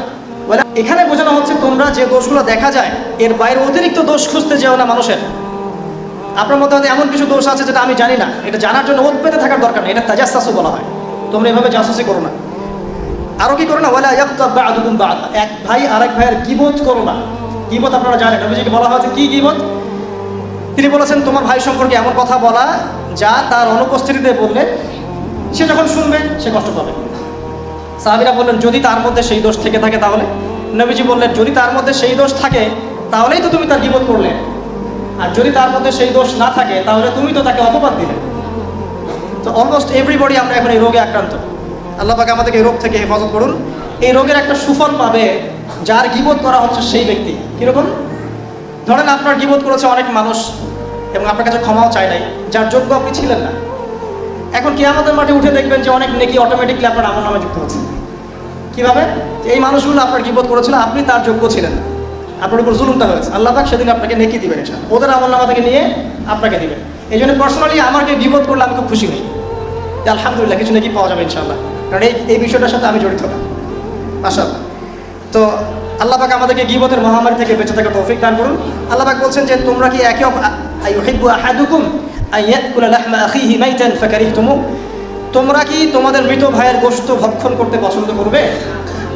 ফাকারিহতুমু, তোমরা তো এটাকে অপছন্দ করো। অতএব গীবতকে আল্লাহ পাক এখানে মৃত ভাইয়ের গোশত খাওয়ার সাথে তুলনা করেছেন। ওয়াতাকুল্লাহ, তোমরা আল্লাহকে ভয় করো, তোমরা আল্লাহকে ভয় করো। ইন্নাল্লাহা তাওয়াবুর রহিম, আল্লাহ পাক নিঃসন্দেহে তওবা কবুলকারী এবং পরম দয়ালু। এরপরে আল্লাহ পাক আরো বড় পরিসরে বলছেন ইয়া আইয়ুহান নাস, এবার কিন্তু আর মুমিন বলছেন না আল্লাহ পাক, ইয়া আইয়ুহান নাস, হে মুমিন, হে মানব জাতি। ইয়া আইয়ুহান নাস, হে পুরো মানব জাতি। এখানে আর মুমিনদেরকে নিয়ে কথা বলছেন না, পুরো মানব জাতিকে বলছেন। ইন্না খালাকনাকুম মিন যাকারিন ওয়া উনসা, হে মানব জাতি তোমাদেরকে আমি সৃষ্টি করেছি একজন পুরুষ একজন নারী থেকে। ইন্না খালাকনাকুম মিন যাকারিন ওয়া উনসা ওয়া জাআলনাকুম শুউবান ওয়া ক্বাবাইলা লিতাআরাফু, হে মানব জাতি তোমাদেরকে আমি সৃষ্টি করেছি একজন পুরুষ একজন নারী থেকে, আদম এবং হাওয়া থেকে।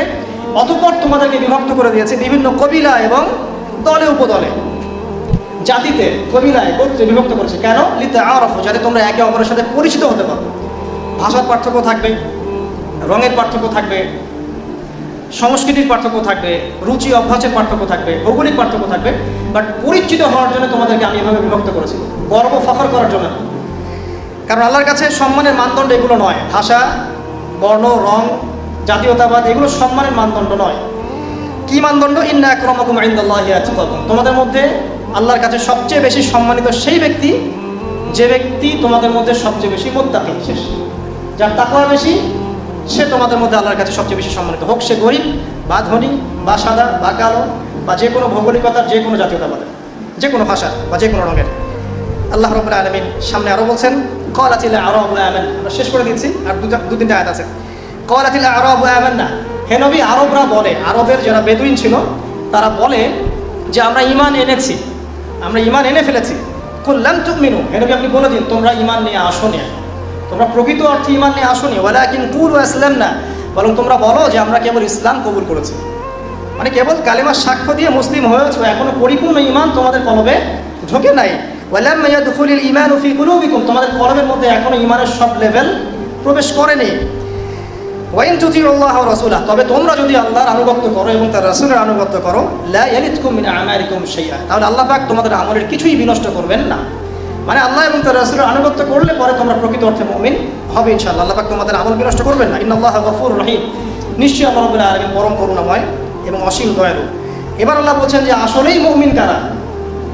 15 নম্বর আয়াতে আল্লাহ বলছেন, ইন্নামাল মুমিনুনা আল্লাযীন, নিশ্চয়ই মুমিন তারাই যারা, নিশ্চয়ই মুমিন তারা যারা আমানু বিল্লাহি ওয়া রাসূলিহি, যারা আল্লাহর প্রতি ঈমান নিয়ে এসেছে এবং তার রাসূলের প্রতি ঈমান নিয়ে এসেছে। সুম্মা লাম ইয়ারতাবু, ঈমান আনার পরে আর কখনো সংশয় সন্দেহ করে না। প্রকৃত অর্থে মুমিন কারা, যারা আল্লাহর প্রতি ঈমান এনেছে, রাসূলের প্রতি ঈমান এনেছে এবং ঈমান আনার পরে আর কোনো সংশয় আরোপ করে নাই। একদম নিঃসন্দেহে নিঃসংকোচে তারা আল্লাহ এবং তার রাসূলের আনুগত্য করেছে।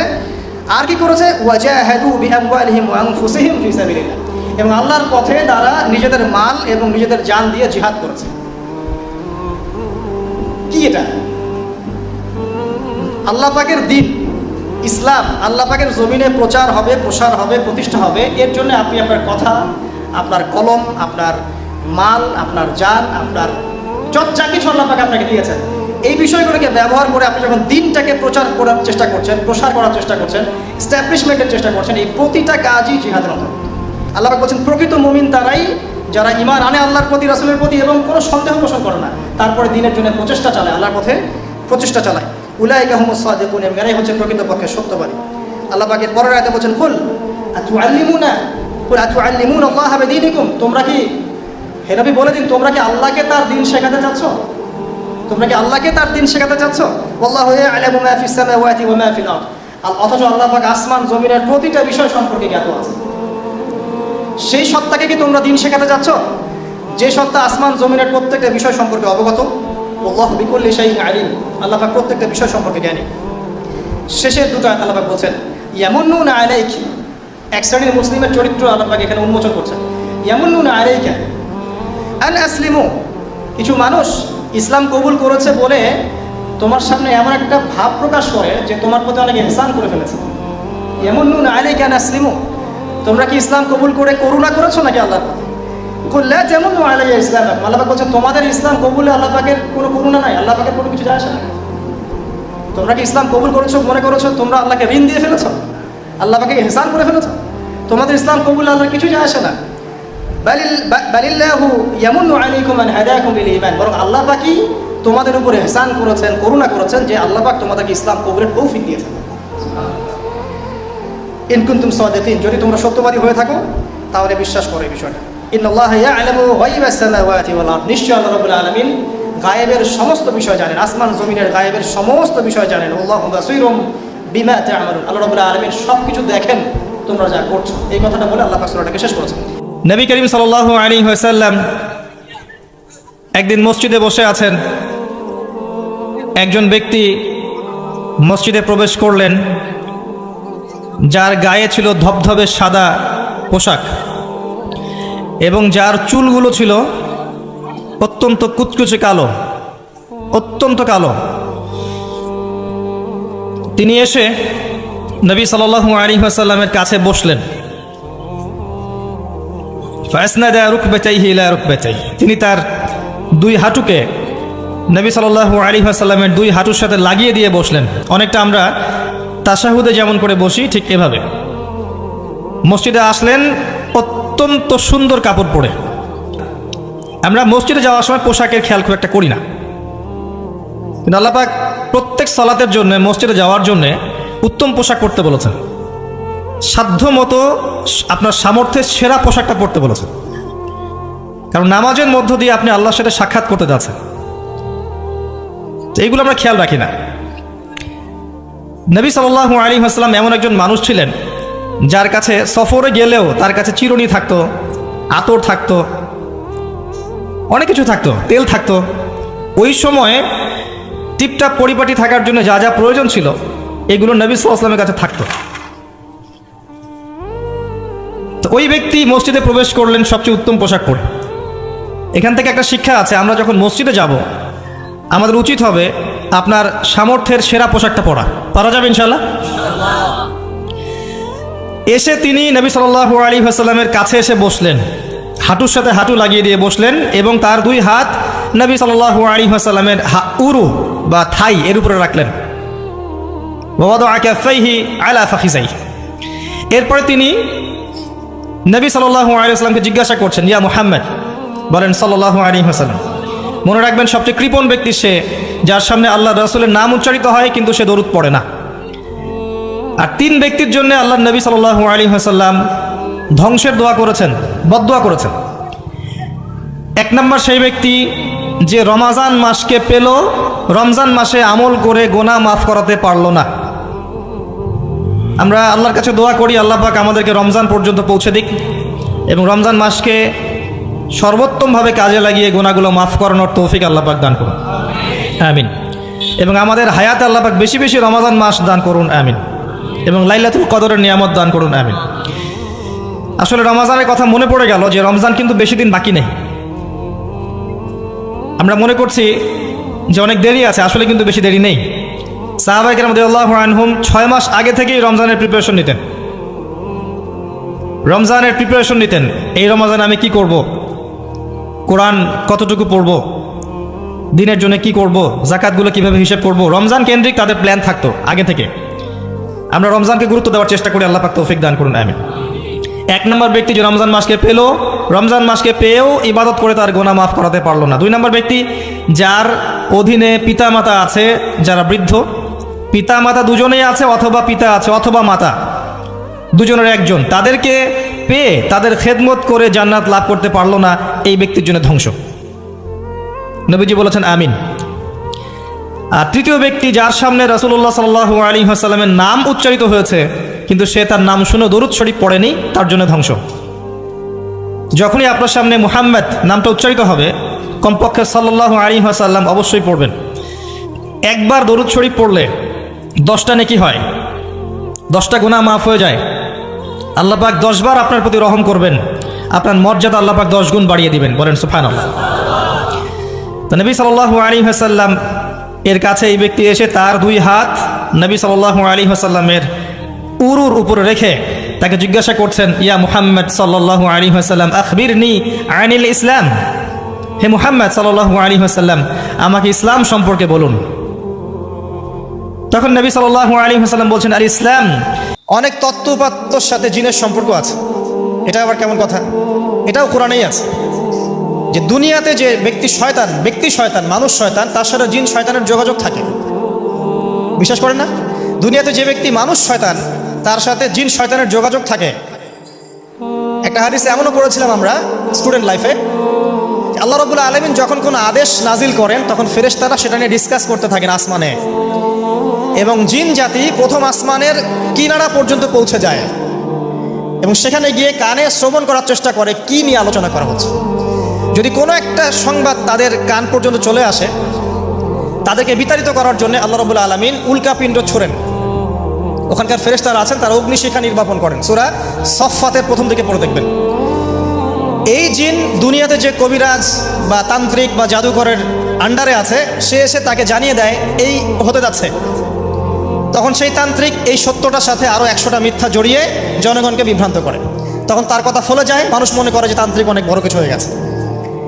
তো এগুলো সবই ফিতনা। যাই হোক, এই জিনের ব্যাখ্যা কিন্তু আমরা করতে পারছি না। আমরা আত্মা কাকে বলে জানি না। স্বপ্ন দেখি মাঝে মাঝে আমরা, স্বপ্ন সত্য হয়। অনেক সময় অনেকের স্বপ্ন সত্য হয়, কোরআন তার সাক্ষী। অনেক সময় অমুসলিমের স্বপ্ন সত্যি হতে পারে, কোরআন তার সাক্ষী। ইউসুফ আলাইহিস সালাম জেলখানায়, মনে আছে?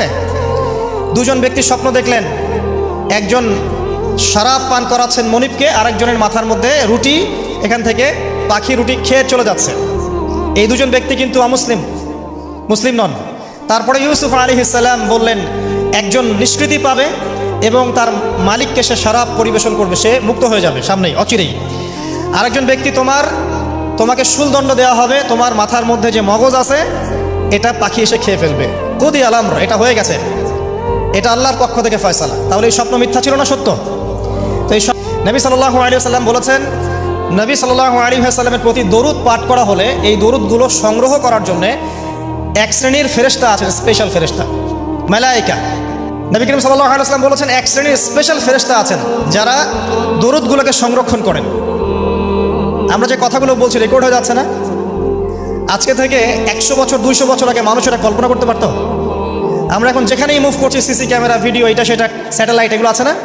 আজকে থেকে 300 বছর আগে মানুষ এগুলো বিশ্বাস করতে পারতো? আজকে থেকে 1000 বছর আগে কোনো মানুষকে বলেন যে স্যাটেলাইট দিয়ে পুরো বিশ্ব নিয়ন্ত্রণ করা যায়, সে বলবে যে পাগল, তার মাথায় ঢুকবেই না স্যাটেলাইট কি জিনিস। ঠিক একইভাবে আল্লাহ পাকের জ্ঞান হচ্ছে লক্ষ কোটি কোটি বছর আগের, চির নতুন, চির প্রাচীন, চির আধুনিক। এই জ্ঞানের ঊর্ধ্বে কারো জ্ঞান নয়, এই রাজি নয়। আসুন, নবী করিম সাল্লাল্লাহু আলাইহি ওয়াসাল্লাম বলেছেন এক শ্রেণীর স্পেশাল ফেরেশতা আছেন, মালায়েকা, নূরের তৈরি, আলোর তৈরি, আলো দিয়ে তৈরি, নূর দিয়ে তৈরি, যারা নিঃসন্দেহে আলোর বেগের চেয়ে বেশি বেগে ভ্রমণ করতে পারেন, নিঃসন্দেহে। আচ্ছা, তো তারা স্পেশালি এই দরুদগুলোকে সংগ্রহ করেন, দরুদ এবং সালাম এটাকে সংগ্রহ করেন, করে নবী সাল্লাল্লাহু আলাইহি ওয়াসাল্লাম পর্যন্ত পৌঁছে দেন।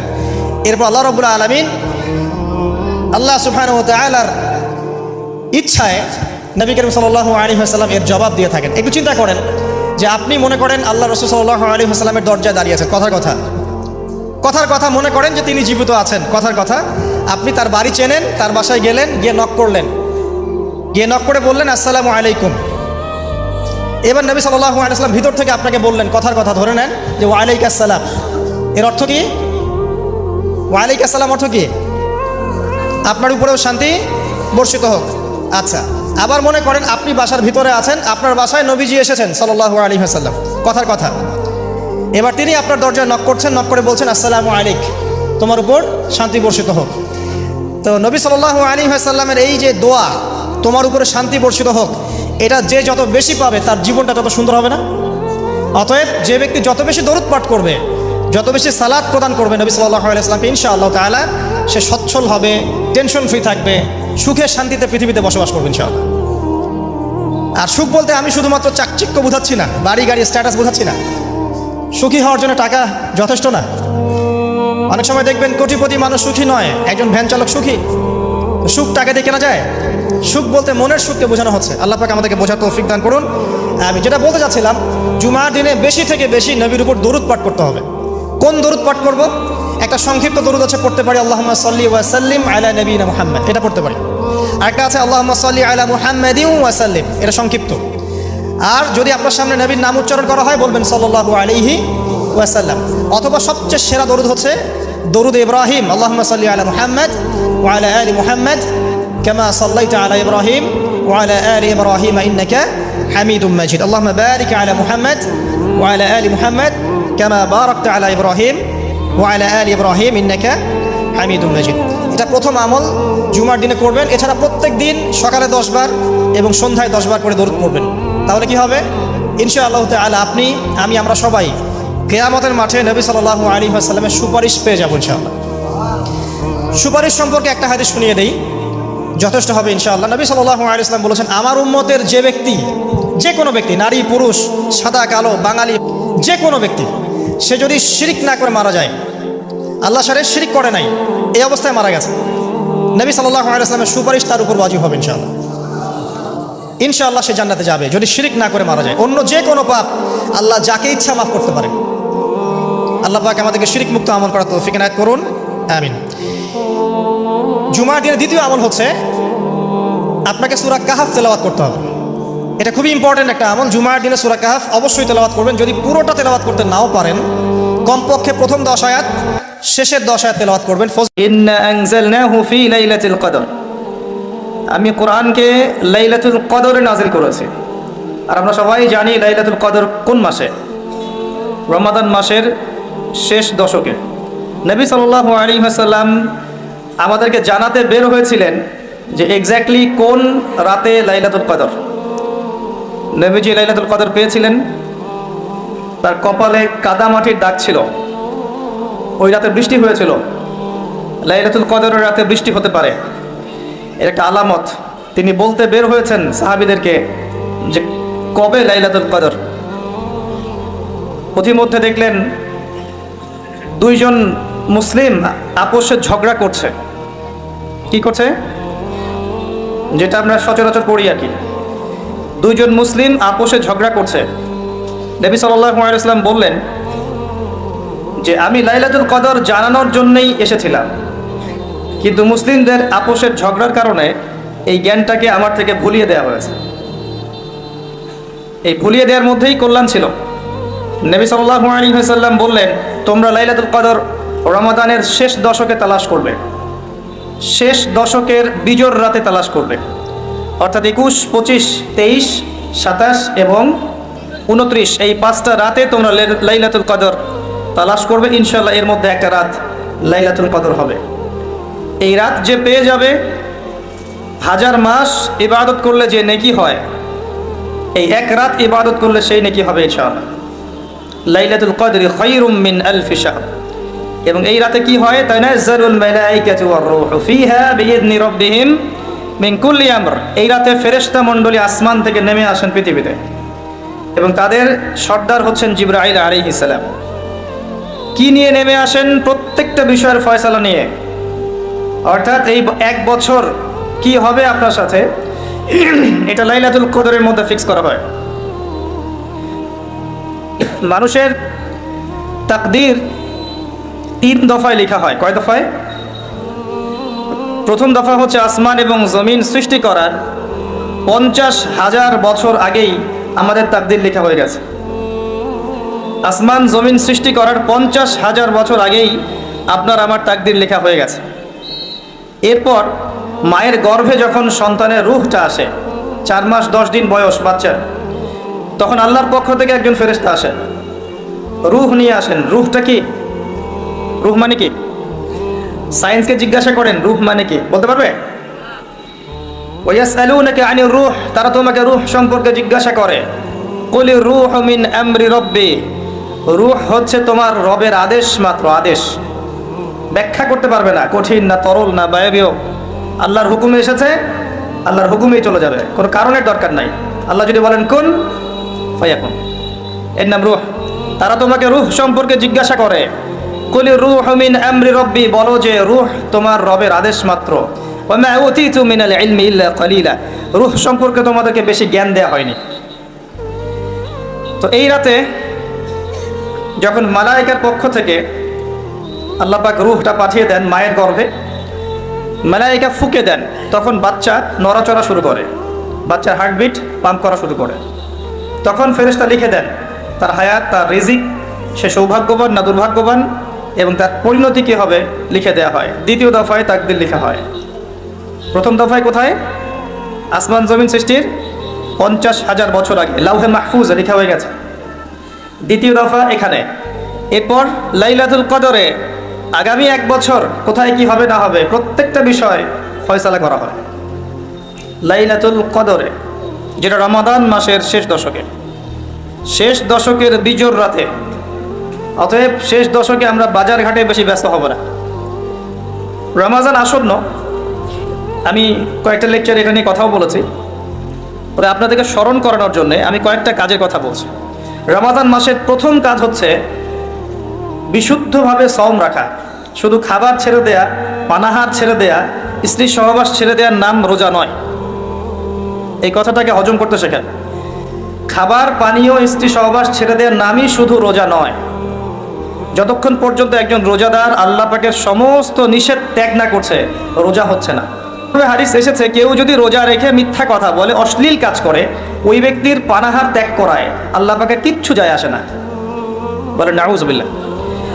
তাহলে সওমের প্রকৃত অর্থ হচ্ছে আত্মশুদ্ধি অর্জন করা, তাকওয়া অর্জন করা। তাকওয়া তখনই অর্জিত হবে যখন আমরা আল্লাহর সমস্ত হারাম ছাড়তে পারব, তার আগ পর্যন্ত না। রোজা রাখবেন এভাবে যাতে আল্লাহ পাকে নিষেধে আপনি না জড়ান। 2 নম্বর, রমজান মাসে বেশি থেকে বেশি দান সদাকা করেন। আপনাকে আল্লাহ পাক যতটুকু সামর্থ্য দিয়েছেন, এই সামর্থ্য দিয়ে বেশি থেকে বেশি দান সাদাকা করে। পারবেন? পারা যাবে ইনশাআল্লাহ? আল্লাহ তৌফিক দান করুন। 3, রমজান মাসে বেশি ভোগ বিলাসী হবেন না, খুব বেশি খেতে যাবেন না। ওই যে বলি আমি একটা কথা, সেহেরি এমনভাবে করবেন না যে মনে হয় আপনার জীবনের শেষ খাওয়া। এমনভাবে সেহেরি করবেন না। ইফতারে এত বেশি আয়োজন করবেন না যে আপনার রোজার আধ্যাত্মিকত্ব নষ্ট হয়ে যায়। কাজগুলো একটু কঠিন, কিন্তু প্রবৃত্তিকে নিয়ন্ত্রণ না করতে পারলে আত্মশুদ্ধি আসে না। যার সামনে অনেকগুলো খাবার দেওয়া হয়েছে এবং সে ক্ষুধার্ত, যদি এখানে সে সবর করতে পারে, বুঝবেন তার প্রবৃত্তির উপর তার নিয়ন্ত্রণ আছে। কথা বুঝতে পারছেন? এই ব্যক্তির সামনে যদি একটা সুন্দরী নারীকে দেয়া হয়, নগ্নভাবে দেয়া হয়, বলা হয় জেনা করো, এই ব্যক্তির জন্য জেনা থেকে দূরে থাকা সহজ, কারণ সে তার প্রবৃত্তিকে নিয়ন্ত্রণ করতে পেরেছে। যখন দেখবেন খাবার টেবিলে অনেকগুলো গোগ্রাসে মানুষ খাচ্ছে দাড়ি টুপি নিয়ে, বুঝবেন এই ব্যক্তির উপর তার প্রবৃত্তি জয়লাভ করেছে। প্রবৃত্তির উপরে নিয়ন্ত্রণ নাই। আগে পেটকে নিয়ন্ত্রণ করতে হয়। মুসলিমদের ভুঁড়ি থাকে নাকি? মুসলিমদের ভুঁড়ি থাকা সুন্নত। কোন মুজাহিদ সাহাবীর ভুঁড়ি ছিল? আজকে দেখবেন মুসলিমদের মধ্যে প্রচুর ভুঁড়িওয়ালা মানুষ আছে। নবী সাল্লাল্লাহু আলাইহি ওয়াসাল্লাম শেষ জামানার হাদিসে বলেছেন, শেষ জামানায় এমন একটা সময় আসবে যে মুসলিমরা হবে আয়েশি, খুব আরামপ্রিয়, সাকিল হবে, মেদ জন্মাবে, ঠেস দিয়ে দেয়ালে শুয়ে থাকবে আর বলবে আমি কোরআন মানি, হাদিস মানি না। রমজান মাসে খাওয়ারকে নিয়ন্ত্রণ করেন। 3 নাম্বার, রমাদান মাসটা হবে কোরআনময়। রমাজানে কোরআনকে সময় দিবেন, কারণ কোরআনই হচ্ছে সেই কারণ যার কারণে রমজান মাসকে সম্মানিত করা হয়েছে। কি করবেন কোরআনকে নিয়ে? প্রথমত আপনি তিলাওয়াত করবেন, বিশুদ্ধ করে তিলাওয়াত করবেন। প্রত্যেকদিন একটা করে পারা তিলাওয়াত করার চেষ্টা করেন। পারা যাবে ইনশাআল্লাহ? এক পারা একদিনে 20 পৃষ্ঠা, সময় লাগবে সর্বোচ্চ 1 ঘন্টা। হাফেজে কোরআন যারা, তাদের মাত্র 20 মিনিট লাগে। আর যারা আমরা কোরআন টুকটাক বুঝি, তাদের উচিত হবে রমজান মাসে কোরআন অর্থসহ পড়া, একটু গবেষণা করা, আল্লাহ পাক কি বলেছেন কোরআনে এটাকে তাদাব্বুর করা। পারা যাবে ইনশাআল্লাহ? যারা হাফেজ আছি, রমজান মাসে হিফজ চর্চা করব। তারাবির সালাতে আমরা পুরো কোরআন খতম করবো ইনশাআল্লাহ। এবং তারাবির সালাতে যিনি তেলাওয়াত করবেন তার তিলাওয়াতটা হবে সুমধুর। সবচেয়ে সেরা তেলাওয়াতকারীকে তারাবি পড়াতে দেবেন। ইমাম সাহেবদেরকে, মুয়াজ্জিন সাহেবদেরকে, খতিব সাহেবদেরকে, তাদের পরিবারের দায়িত্ব আপনারা নিয়ে নেবেন। তারা এই মাসে দিনকে সময় দিবে, কোরআনকে সময় দিবে, তারাবি পড়াবে, নামাজ পড়াবে। তাদের ফ্যামিলির দায়িত্ব আপনারা নেবেন। তাদেরকে ভালো অঙ্কের হাদিয়ার ব্যবস্থা করবেন, যাতে তাদের টাকা পয়সা রিজিকের জন্য ফিকির করতে না হয়। পারবেন না ইনশাআল্লাহ? ইনশাআল্লাহ তাআলা কোরআনকে সময় দিবেন, কোরআন তাদাব্বুর করবেন, গবেষণা করবেন, তিলাওয়াত করবেন। এটাই সেই মাস যেই মাসে কোরআন নাজিল হয়েছে। আর কোরআন নাজিল হয়েছে বলেই বিশ্বে ইসলাম প্রতিষ্ঠা পেয়েছে। কোরআন না থাকলে ইসলাম থাকতো? হাদিস না থাকলে ইসলাম থাকতো? কোরআন হাদিস আল্লাহর ওয়াহি, আল্লাহর প্রত্যাদেশ এই মাসে নাজিল করা হয়েছে। তাহলে এই মাসের মূল বিষয়টা কি? এই মাসের মূল বিষয়টাই হচ্ছে কোরআন।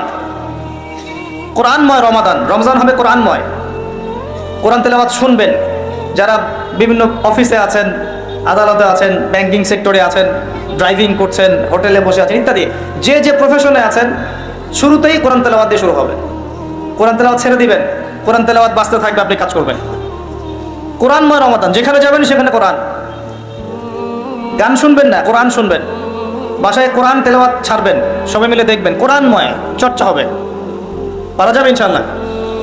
1 মাস যারা কোরআন পড়তে জানেন না, এই 1 মাস আপনার জন্য সর্বোত্তম সময় কোরআন শেখার। ইমাম সাহেবের কাছে যাবেন, মুয়াজ্জিন সাহেবের কাছে যাবেন, স্থানীয় আলেমের কাছে যাবেন, মাদ্রাসায় যাবেন, 1 মাসের কোরআনের কোর্স করবেন। এই মাস শেষে যেন আমরা দেখতে পাই যে এই এলাকার সমস্ত মানুষ কোরআন পড়তে জানে। পারা যাবে ইনশাআল্লাহ? আল্লাহকে ওয়াদা করেন এই মাসে কোরআন তেলাওয়াত শিখবই ইনশাআল্লাহ। পারা যাবে ইনশাআল্লাহ? আল্লাহ পাক আপনাকে প্রত্যেক হরফে 10টা নেকি দিবেন ইনশাআল্লাহ। আলিফ লাম মিম বলবেন, 30 নেকি হবে ইনশাআল্লাহ। এই কোরআন আপনার পক্ষে সাক্ষী দিবে ইনশাআল্লাহ। এই কোরআন পরকালে আপনার পক্ষে সাক্ষী দিবে ইনশাআল্লাহ। আল কোরআন হুজ্জাতুল লাকা ওয়া আলাইকা, আপনার পক্ষে সাক্ষী দিবে অথবা বিপক্ষে সাক্ষী দিবে। কোরআনের মাধ্যমে আল্লাহ আপনার সম্মান বাড়াবে ইনশাআল্লাহ। আপনার হায়াতে বরকত হবে, রিজিকে বরকত হবে, আপনি কম অসুস্থ হবেন ইনশাআল্লাহ। অসুস্থ হলেও কোরআন তেলাওয়াতের মধ্য দিয়ে আপনি শেফা পাবেন ইনশাআল্লাহ। আল্লাহ পাক বলেছেন না, ওয়া নুনাজ্জিলু মিনাল কুরআন মা হুয়া শিফাউন ওয়া রাহমাতুল লিল মুমিনিন। আমি কোরআন নাজিল করেছি, এই কোরআনে মুমিনদের জন্য শিফা আছে, আরোগ্য আছে এবং দয়া আছে, রহমত। অন্য আয়াতে আল্লাহ বলেছেন হুদাল লিন্নাস, এটা পুরো মানব জাতির জন্য হেদায়াত। ওয়া বুশরা লিল মুসলিমিন, মুসলিমদের জন্য সুসংবাদ। তিবিয়ানান লিকুল্লি শাই, প্রত্যেকটা বিষয় ব্যাখ্যা। লা রাইবা ফিহ, কোনো সন্দেহ নাই। এগুলো আল্লাহ পাক বলেছেন না। আল্লাহর কিতাবকে মূল্যায়ন করতে না পারলে শুধু স্লোগান দিয়ে আল কোরআনের আলো ঘরে ঘরে জ্বলবে না। শুধু গলা ফাটায় স্লোগান দিলে হবে না যে আল কোরআনের আলো ঘরে ঘরে জ্বালো, হবে? প্রত্যেকটা ঘরে একটা করে কোরআনওয়ালা মানুষ তো লাগবে, লাগবে না? আমাদের প্রত্যেকের ঘরে কি একটা করে কোরআনওয়ালা মানুষ আছে? প্রত্যেক সদস্য কোরআন তেলাওয়াত করতে পারে? তাহলে কেমন করে কোরআনের আলো ঘরে ঘরে জ্বলবে আমাকে বুঝান। এই চেহারা এসে বসেন, বসে বুঝান, আমি এখানে বসে শুনি। আমাকে বুঝান কিভাবে কোরআনের আলো ঘরে ঘরে জ্বলবে। কোরআন তেলাওয়াত করতে উৎসাহিত করতে হবে, তেলাওয়াত শেখাতে হবে, এর কোর্স চালু করতে হবে, ঘরে ঘরে কোরআন ঢুকাতে হবে। কোরআনময় রমাদান হবে, রমজানটা হবে কোরআনময়। খালি কোরআন নিয়ে পড়ে থাকবেন, হাদিস পড়বেন, তালিম করবেন। মসজিদে নামাজের পরে হাদিসের চর্চা হবে। আসর থেকে মাগরিব পর্যন্ত ইমাম সাহেব একটা বিষয়ের উপর দার্স দেবে, একসাথে ইফতার করবেন।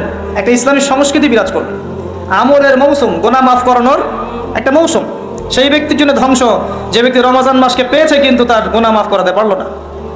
সেই ব্যক্তির জন্য ধ্বংস, এই দোয়া করেছেন নবী সাল্লাল্লাহু আলাইহি ওয়াসাল্লাম, বদদোয়া করেছেন। সেই ব্যক্তির জন্য ধ্বংস যে রমজান মাসকে পেয়েছে কিন্তু রমজান মাসকে পেয়েও তার গুনাহগুলো মাফ করাতে পারলো না। এখন আমরা তো জানি না আমাদের গুনাহগুলো কত। যে গুনাহগুলো আমরা জানি সেগুলোকে মাথায় নিতে হবে, এই গুনাহ আমি করেছি জীবনে। সেই গুনাহগুলোকে আল্লাহর কাছে নাম ধরে ধরে বলে ক্ষমা চাইতে হবে। আল্লাহ, আমি অমুক দিন মাদক সেবন করেছিলাম, আল্লাহ আমাকে মাফ করে দাও। আল্লাহ, আমি অমুক দিন বন্ধুদের পাল্লায় বলে অন্যায় করেছি, আমাকে মাফ করে দাও। মনে পড়ে সেগুলো আল্লাহকে বলতে হবে, বলে বলে মাফ নিতে হবে। আর যদি মানুষের সাথে জড়িত ব্যাপার হয়, আল্লাহ, আমি অমুকের রিলিফের মাল আত্মসাৎ করেছি, ফেরত দেইনি, আল্লাহ আমাকে মাফ করো, আমাকে সেই মাল ফেরত দেওয়ার তৌফিক দাও। আল্লাহ, আমি অমুকের জমি আত্মসাৎ করেছিলাম, আল্লাহ আমাকে ওই জমি ফেরত দেওয়ার তৌফিক দাও। আল্লাহ, আমি অমুককে গালি দিয়েছি, অমুককে গীবত করেছি, অমুককে জুলুম করেছি, আল্লাহ যার যার হক তাকে তাকে ফিরায় দেওয়ার তৌফিক আমাকে দাও। পবিত্র অবস্থায় আমাকে পরকালে উঠাও, এরকম করে দোয়া করতে হবে। মানুষের সাথে জড়িত হক আল্লাহর কাছে মাফ হবে না। কাবা ঘরের গেলাফ ধরে কানলেও মানুষের সাথে জড়িত হক ক্ষমা হয় না, এটা মানুষের কাছেই ক্ষমা নিতে হয়। রমজান মাস গোনা মাফের মাস, গোনাগুলোকে ফাইন্ড আউট করে মাফ নিতে হবে। আল্লাহ পাক তৌফিক দান করুন। রমজানে বেশি বেশি দান সাদাকা করবেন সাধ্যমতো, এবং মানুষকে ইফতার করাবেন, বেশি বেশি ইফতার করাবেন। প্রত্যেকটা দিন মসজিদে ইফতার হবে। আমরা এলাকার মানুষ মসজিদে ইফতার দিব।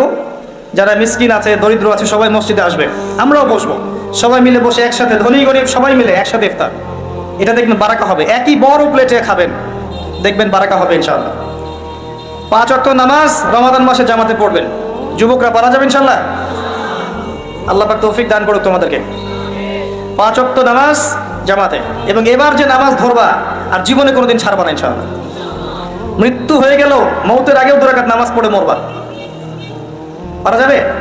5 ওয়াক্ত নামাজ ছাড়বা না ইনশাআল্লাহ, জামাতের সাথে। যদি জামাত না পাও, ছুটে যায়, নামাজ কি ছেড়ে দিবা? একা পড়বা। যদি একা পড়তে ভুলে গিয়েছো, ঘুমিয়ে গিয়েছো, বা মনে ছিল না, যখনই ঘুম ভাঙবে তখনই নামাজ, যখনই মনে পড়বে তখনই নামাজ। একদিন নামাজ পরের দিনের জন্য রেখে দিবা না, যে পরের দিন গিয়ে কাজা করবো, এটা করবো না। যখনই মনে পড়বে তখনই নামাজ। প্রয়োজনে বাসার স্ত্রী সন্তানদেরকে নিয়ে শেষ রাত্রে আবারও নামাজে দাঁড়াবেন, নফল নামাজ পড়বেন। তারাবি তো পড়েছেন মসজিদে, রাতের বেলা যখন উঠেছেন শেষ রাত্রে, স্ত্রীকে উঠান, সন্তানকে উঠান, উঠিয়ে আবার নামাজে দাঁড়ান, 2-4 রাকাত নামাজ পড়েন জামাতের সাথে, একসাথে পড়েন। হাদিসের দার্স করবেন, নামাজের পরপর হাদিসের দার্স করবেন মসজিদে। আপনাদের কাছে মুনতাখাব হাদিস বইটা আছে না? আছে? ফয়জুল কালাম বই নাই? মিশকাত, বুলুগুল মারাম, রিয়াদুস সালেহিন, এই বইগুলো আছে না? হাদিসের এই কিতাবগুলো থেকে মসজিদে নামাজের পর দার্স হবে, সবাই অ্যাটেন্ড করবে, দেখবেন একটা নুরানি পরিবেশ গড়ে উঠবে। রমজান মাস এইসব কাজের মাস। আপনার রমজানের যে খরচাপাতিগুলো আছে আগেই করে ফেলবেন। এই শাবান মাস শেষ হয়ে যাচ্ছে, এই 15 দিনের মধ্যেই আপনি রমজানের খরচাপাতি করে ফেলবেন। রমজান মাসে বেশি বেশি বাজারে যাবেন না। এই মাসটাতে আপনি আল্লাহকে সময় দিবেন, সেজদায় সময় দিবেন, আপনি রিল্যাক্সে নামাজ পড়বেন, তাড়াহুড়া করবেন না। দুনিয়ার কাজকে কমিয়ে ফেলবেন, দুনিয়ার অনেকগুলো কাজ আপনি কমিয়ে ফেলবেন।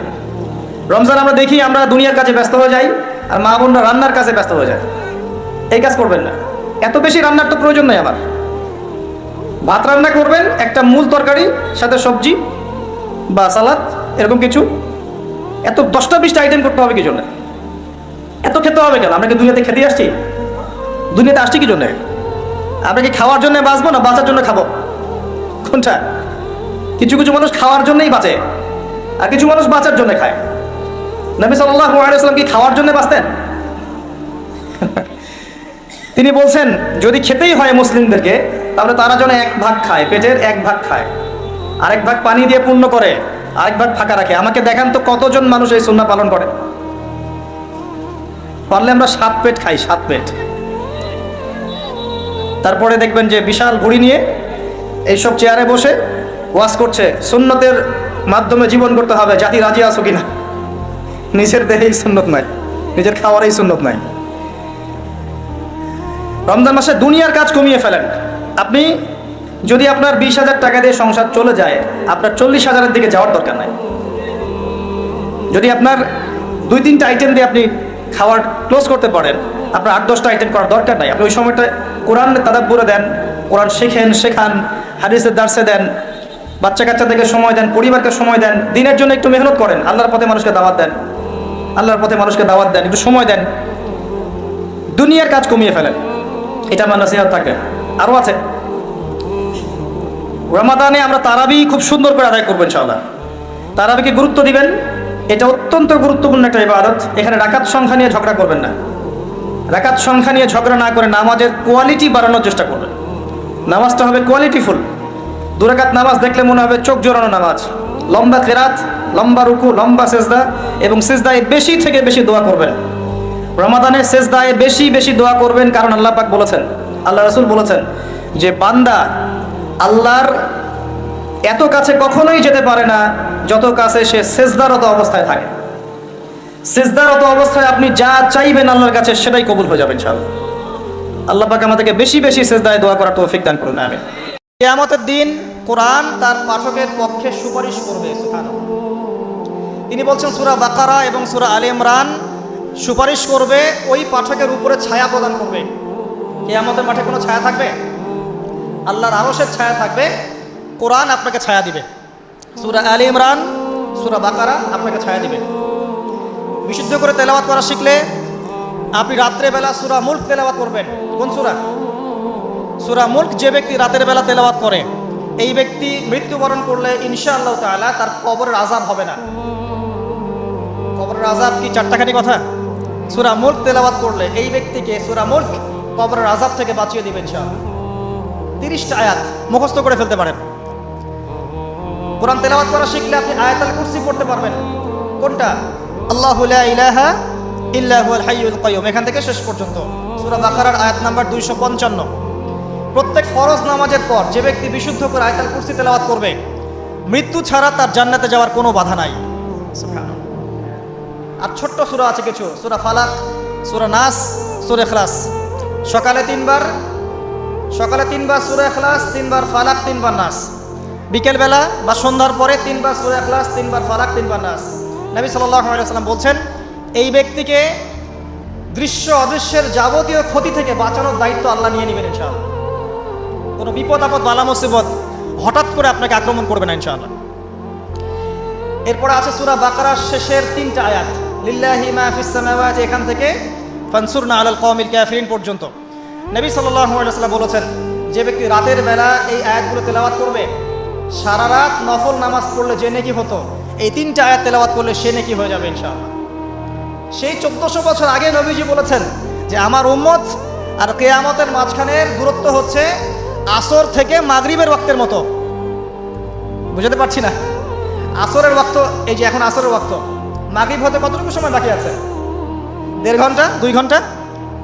আল্লাহর কাছে উম্মতে মুহাম্মাদি এবং কিয়ামত আর উম্মতে মুহাম্মাদি এর মাঝখানে দূরত্ব হচ্ছে আসর থেকে মাগরিবের মতো। তাহলে কতটুকু সময় বাকি আছে আপনি ভাবেন। এই হাদিসটা বলেছেন নবীজি 1400 বছর আগে, আমি 1400 বছর পরে বললাম, তিনি 1400 বছর আগে কথা বলেছেন। সূরা আলে ইমরানের শেষের 10টা আয়াত রাতের বেলা তিলাওয়াত করা সুন্নাহ, সারা রাত নফলের নেকি পাওয়া যায়। সূরাতুল কাফিরুন, কুল ইয়া আইয়ুহাল কাফিরুন, এই সূরাটা যদি কেউ ঘুমানোর সময় পাঠ করে, রাতে শোয়ার সময় পাঠ করে, আল্লাহ নবীজি বলছেন সেই ব্যক্তিকে আল্লাহ পাক শিরকের পাপ থেকে বাঁচাবে। কোন পাপ? শিরকের পাপ। আর আমি সূরাতুল কাফিরুন যে ব্যক্তি শোয়ার সময় পড়বে আল্লাহ পাক তাকে শিরকের পাপ থেকে বাঁচিয়ে রাখবে ইনশাআল্লাহ। আল্লাহ পাক শিরকের একটা গোপন পাপ আছে, গোপন শিরক, রিয়া, মানুষকে দেখানোর জন্য আমল করা, লোক দেখানো আমল, এটা থেকেও আল্লাহ পাক বাঁচাবে সেই ব্যক্তিকে যে ব্যক্তি সূরা কাফিরুন রাতের বেলা তেলাওয়াত করবে ঘুমানোর সময় ইনশাআল্লাহ তাআলা। আর অনেক সূরা আছে। কারো যদি চোখ লাগা, বদনজর, জিন ঘটিত কোনো সমস্যা হয়, সূরা জিনের প্রথম 10টা আয়াত পরে দম করে ফু দিবেন, দেখবেন ইনশাআল্লাহ রোগী ভালো হয়ে গেছে ইনশাআল্লাহ। কারো যে কোনো অসুস্থতা থাকলে চিকিৎসা করবেন, ওষুধপত্র খাবেন, সব ঠিক আছে, তার আগে সূরা ফাতিহা পড়বেন। সূরা ফাতিহা পড়ে নিজের গায়ে দম করবেন, পানিতে দম করে খাবেন, দেখবেন সূরা ফাতিহার মধ্যে শিফা আছে। সূরা ফাতিহার মধ্যে শিফা আছে। এই সূরা আরেকটা নাম হচ্ছে আয়াতুশ শিফা। এই সূরার মধ্যে শিফা আছে, আরোগ্য আছে, আর অনেক আয়াত আছে, এগুলো বলতে গেলে সময় শেষ হয়ে যাবে। প্রথম যে কাজ আমাদের সেটা হলো আল কোরআনকে বিশুদ্ধ করে পড়তে শেখা। আমার কথা কি বুঝতে পারছেন? যারা পড়া শিখেছেন আবার পড়া শেখেন। কারণ কি আমি বললাম, আপনার অক্ষরের পার্থক্যের কারণে, মত মাখরাজের পার্থক্যের কারণে, তাজবিদের নিয়মের ভুল ত্রুটির কারণে অর্থ পরিবর্তন হয়ে যেতে পারে। তখন সারাটা জীবন আপনি ভুল পড়ে যাবেন। আর আমি এটা আপনাকে হলফ করে বলতে পারি যে আপনি কোরআন যতটুকু তেলাওয়াত করছেন এবং নামাজে যে আরবিগুলো পড়ছেন এগুলোর মধ্যে অনেক ভুল ভ্রান্তি আছে, আপনি জানেন না। যদি আপনি কোনো আলেমের কাছে যান, তাকে শোনান, তিনি আপনার ভুল ধরাতে পারবেন। অতএব আবার বিশুদ্ধ করে পড়া শেখেন। আল্লাহ পাক তৌফিক দান করুন। নবীজি বলেছেন সাল্লাল্লাহু আলাইহি ওয়াসাল্লাম, মান ক্বারাআ হারফাম মিন কিতাবিল্লাহি ফালাহু হাসানা, কেউ যদি একটা হরফ তেলাওয়াত করে কোরআনের, তার নেকি হবে কত নেকি? আল হাসানাতু কাশরি আমসালিহা, এক নেকি 10 দিয়ে গুণ করা হবে। অর্থাৎ একটা হরফ তেলাওয়াত করলে 10 নেকি হবে ইনশাআল্লাহ। আলিফ লাম মিম পড়লে 10 নেকি হয় না, আলিফ লাম মিম পড়লে 30 নেকি হয়। কারণ আলিফ একটা হরফ, লাম একটা হরফ, মিম একটা হরফ। আপনি কি জানেন কোরআনে কতগুলো হরফ আছে? আল কোরআনে 600টা পৃষ্ঠা আছে। কত পৃষ্ঠা? এটা হাফেজি কোরআনে 600 পৃষ্ঠা থাকে। প্রত্যেক 20 পৃষ্ঠায় একটা করে পারা শেষ হয়। প্রত্যেকটা পৃষ্ঠার মধ্যে 15টা করে লাইন থাকে। কয়টা লাইন থাকে? 15টা লাইন থাকে। প্রত্যেকটা লাইনের মধ্যে 9টা করে গড়ে শব্দ থাকে। গড়ে 9টা করে শব্দ থাকে। এক পৃষ্ঠায় দেখবেন 134 বা 135টা শব্দ থাকবে। এখন 600কে আপনি 135 দিয়ে গুণ করলে দেখবেন আল কোরআনে 77,800টা শব্দ আছে। 77,800টা শব্দ আছে, মানে প্রায় 78,000 শব্দ আছে। এটা হলো শব্দের কথা বললাম। এই শব্দগুলো সব নতুন শব্দ নয়, এগুলো বের হয়েছে মাত্র 4 থেকে 4,500 শব্দ থেকে। মাত্র 4 থেকে 4,500 শব্দ থেকে। এই শব্দগুলো আবার 3 ভাগে ভাগ করা যায়। এক ভাগ হচ্ছে নাউন্স। নাউন্স তো বোঝেন, বিশেষ্য, যেগুলোকে আমরা ইসম বলি। যেমন আল্লাহ, মুহাম্মদ, জিবরিল, মিকাইল, ইব্রাহিম, ইসমাইল, এগুলো নাউন মানে বিশেষ্য। একগুলো আছে ফেল বা ক্রিয়াপদ, যেমন না'বুদু, নাস্তাঈন, নাতরুকু, ইয়ামালুন, ইয়াফআলুন ইত্যাদি। অনেকগুলো আছে ফেল মানে ক্রিয়া। এই ফেলগুলোই মূল জিনিস, এগুলো ভার্বস। এগুলো 2 ভাগে ভাগ করা যায়, ফেলে মাজি এবং ফেলে মুদারি, অতীতকাল এবং বর্তমান ভবিষ্যৎকাল। আরেকগুলো আছে হরফ বা অব্যয়, এগুলোকে আমরা ইংরেজিতে বলি প্রোনাউন্স বা প্রিপোজিশন বা কনজাংশন, ইন্টারজেকশন। এগুলো সব কিছু মিলেই হরফ। এই অল্প কিছু শব্দ থেকে কোরআনের 78,000 শব্দ বের হয়েছে। কোরআনের যদি কেউ 400 থেকে 500টা মাসদার জানে, মাত্র 400 থেকে 500টা মাসদার, ইনশাআল্লাহ তাআলা সে কোরআনের 70% অনুবাদ করতে পারবে ইনশাআল্লাহ। কথা কি বুঝতে পারছেন? হয়তো কিছু বুঝতে পারছেন না। মাত্র 400 থেকে 500টা মাসদার, মূল ওয়ার্ড, রুট ওয়ার্ড কেউ যদি জানে, এবং এই একটা শব্দ থেকে অনেকগুলো শব্দ তৈরি করার ট্রান্সফরমেশন পদ্ধতি আছে, একটা আরবি ব্যাকরণ একটা পদ্ধতি আছে, যে একটা শব্দ থেকে আপনি অনেকগুলো শব্দ তৈরি করতে পারবেন। আরবিতে এরকম পদ্ধতি আছে।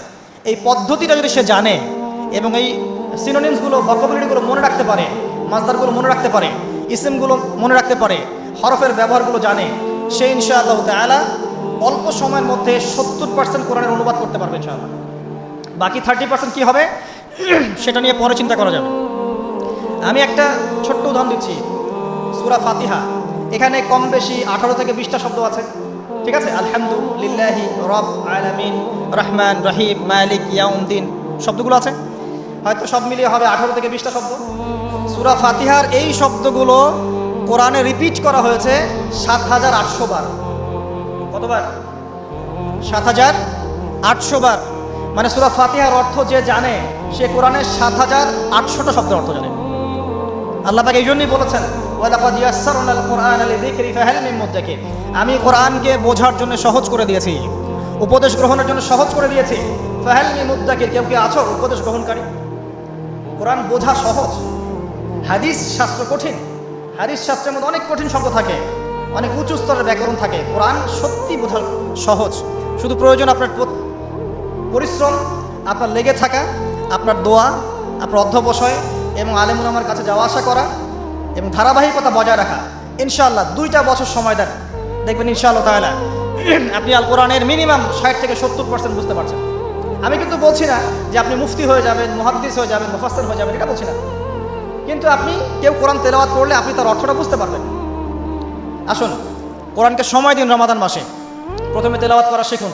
দ্বিতীয় আয়াতে আসেন, আল্লাহ রাব্বুল আলামিন বলেন ইয়া আইয়ুহাল্লাযীনা আমানু, আবারো হে মুমিনগণ, লা তারফাউ আসওয়াতাকুম ফাওকা সাওতিন নবী, হে মুমিনগণ তোমরা আল্লাহর নবী মুহাম্মদ সাল্লাল্লাহু আলাইহি ওয়াসাল্লামের যে কথা, গলার ভয়েস, কণ্ঠস্বর, এর চেয়ে কণ্ঠস্বর উঁচু করো না।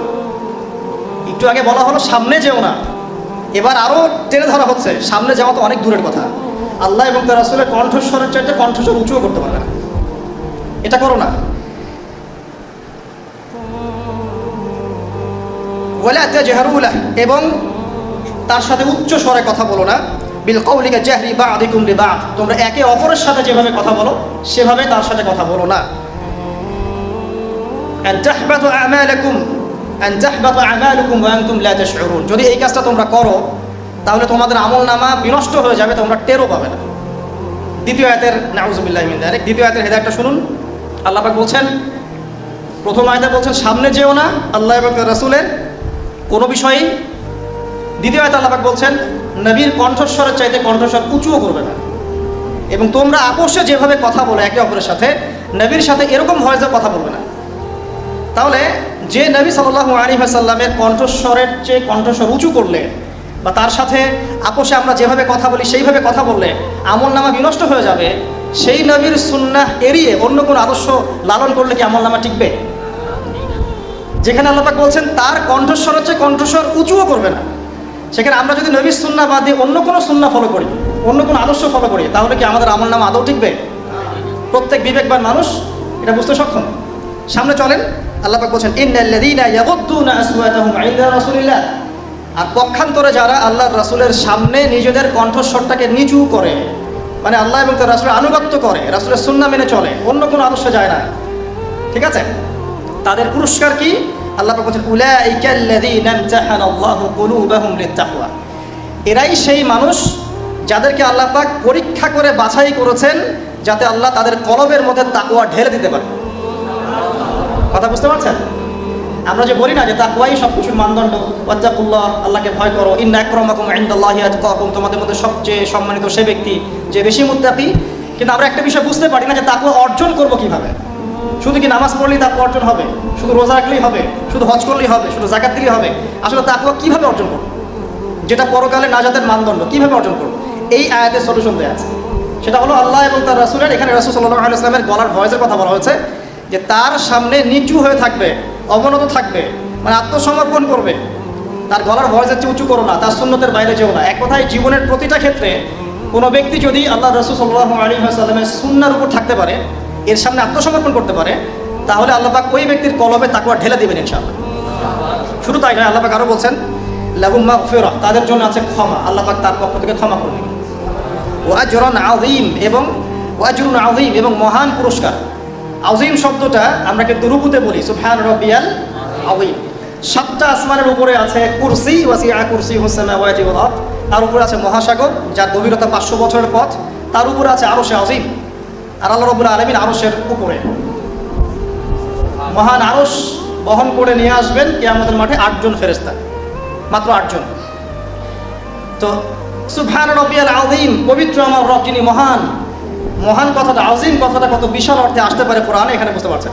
আল্লাহ পাক এখানে বলছেন যে তাদের জন্যে যারা রাসূলের সামনে কণ্ঠস্বর নিচু করে, মানে তার আনুগত্য করে, তার সামনে আত্মসমর্পণ করে, তার সুন্নাহ মেনে চলে, তাদের জন্য মাগফিরাহ আছে, ক্ষমা, এবং আজরুন আযীম, মহান পুরস্কার আছে।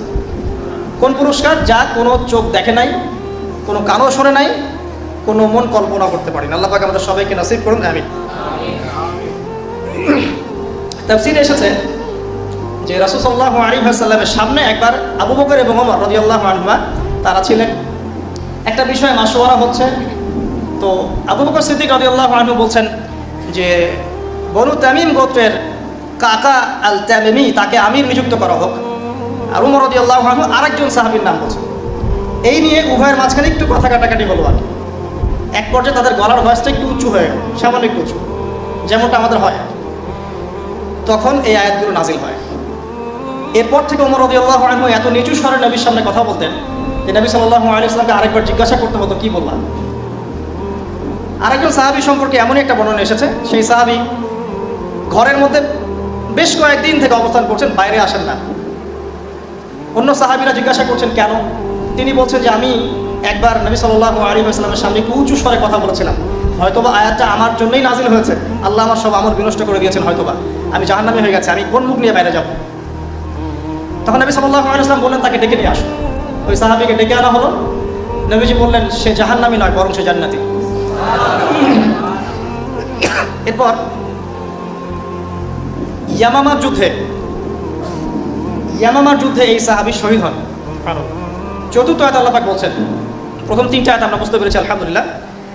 চতুর্থ আয়াত আল্লাহ পাক বলছেন যে বিসমিল্লাহির রহমানির রহিম, আল্লাহ পাক বলছেন ইন্নাল্লাযীনা ইউনাদুনাকা মিন ওয়ারাইল হুজুরাত ইন্নাল্লাযীনা ইউনাদুনাকা মিন ওয়ারাইল হুজুরাত আকসারুহুম লা ইয়াকিলুন।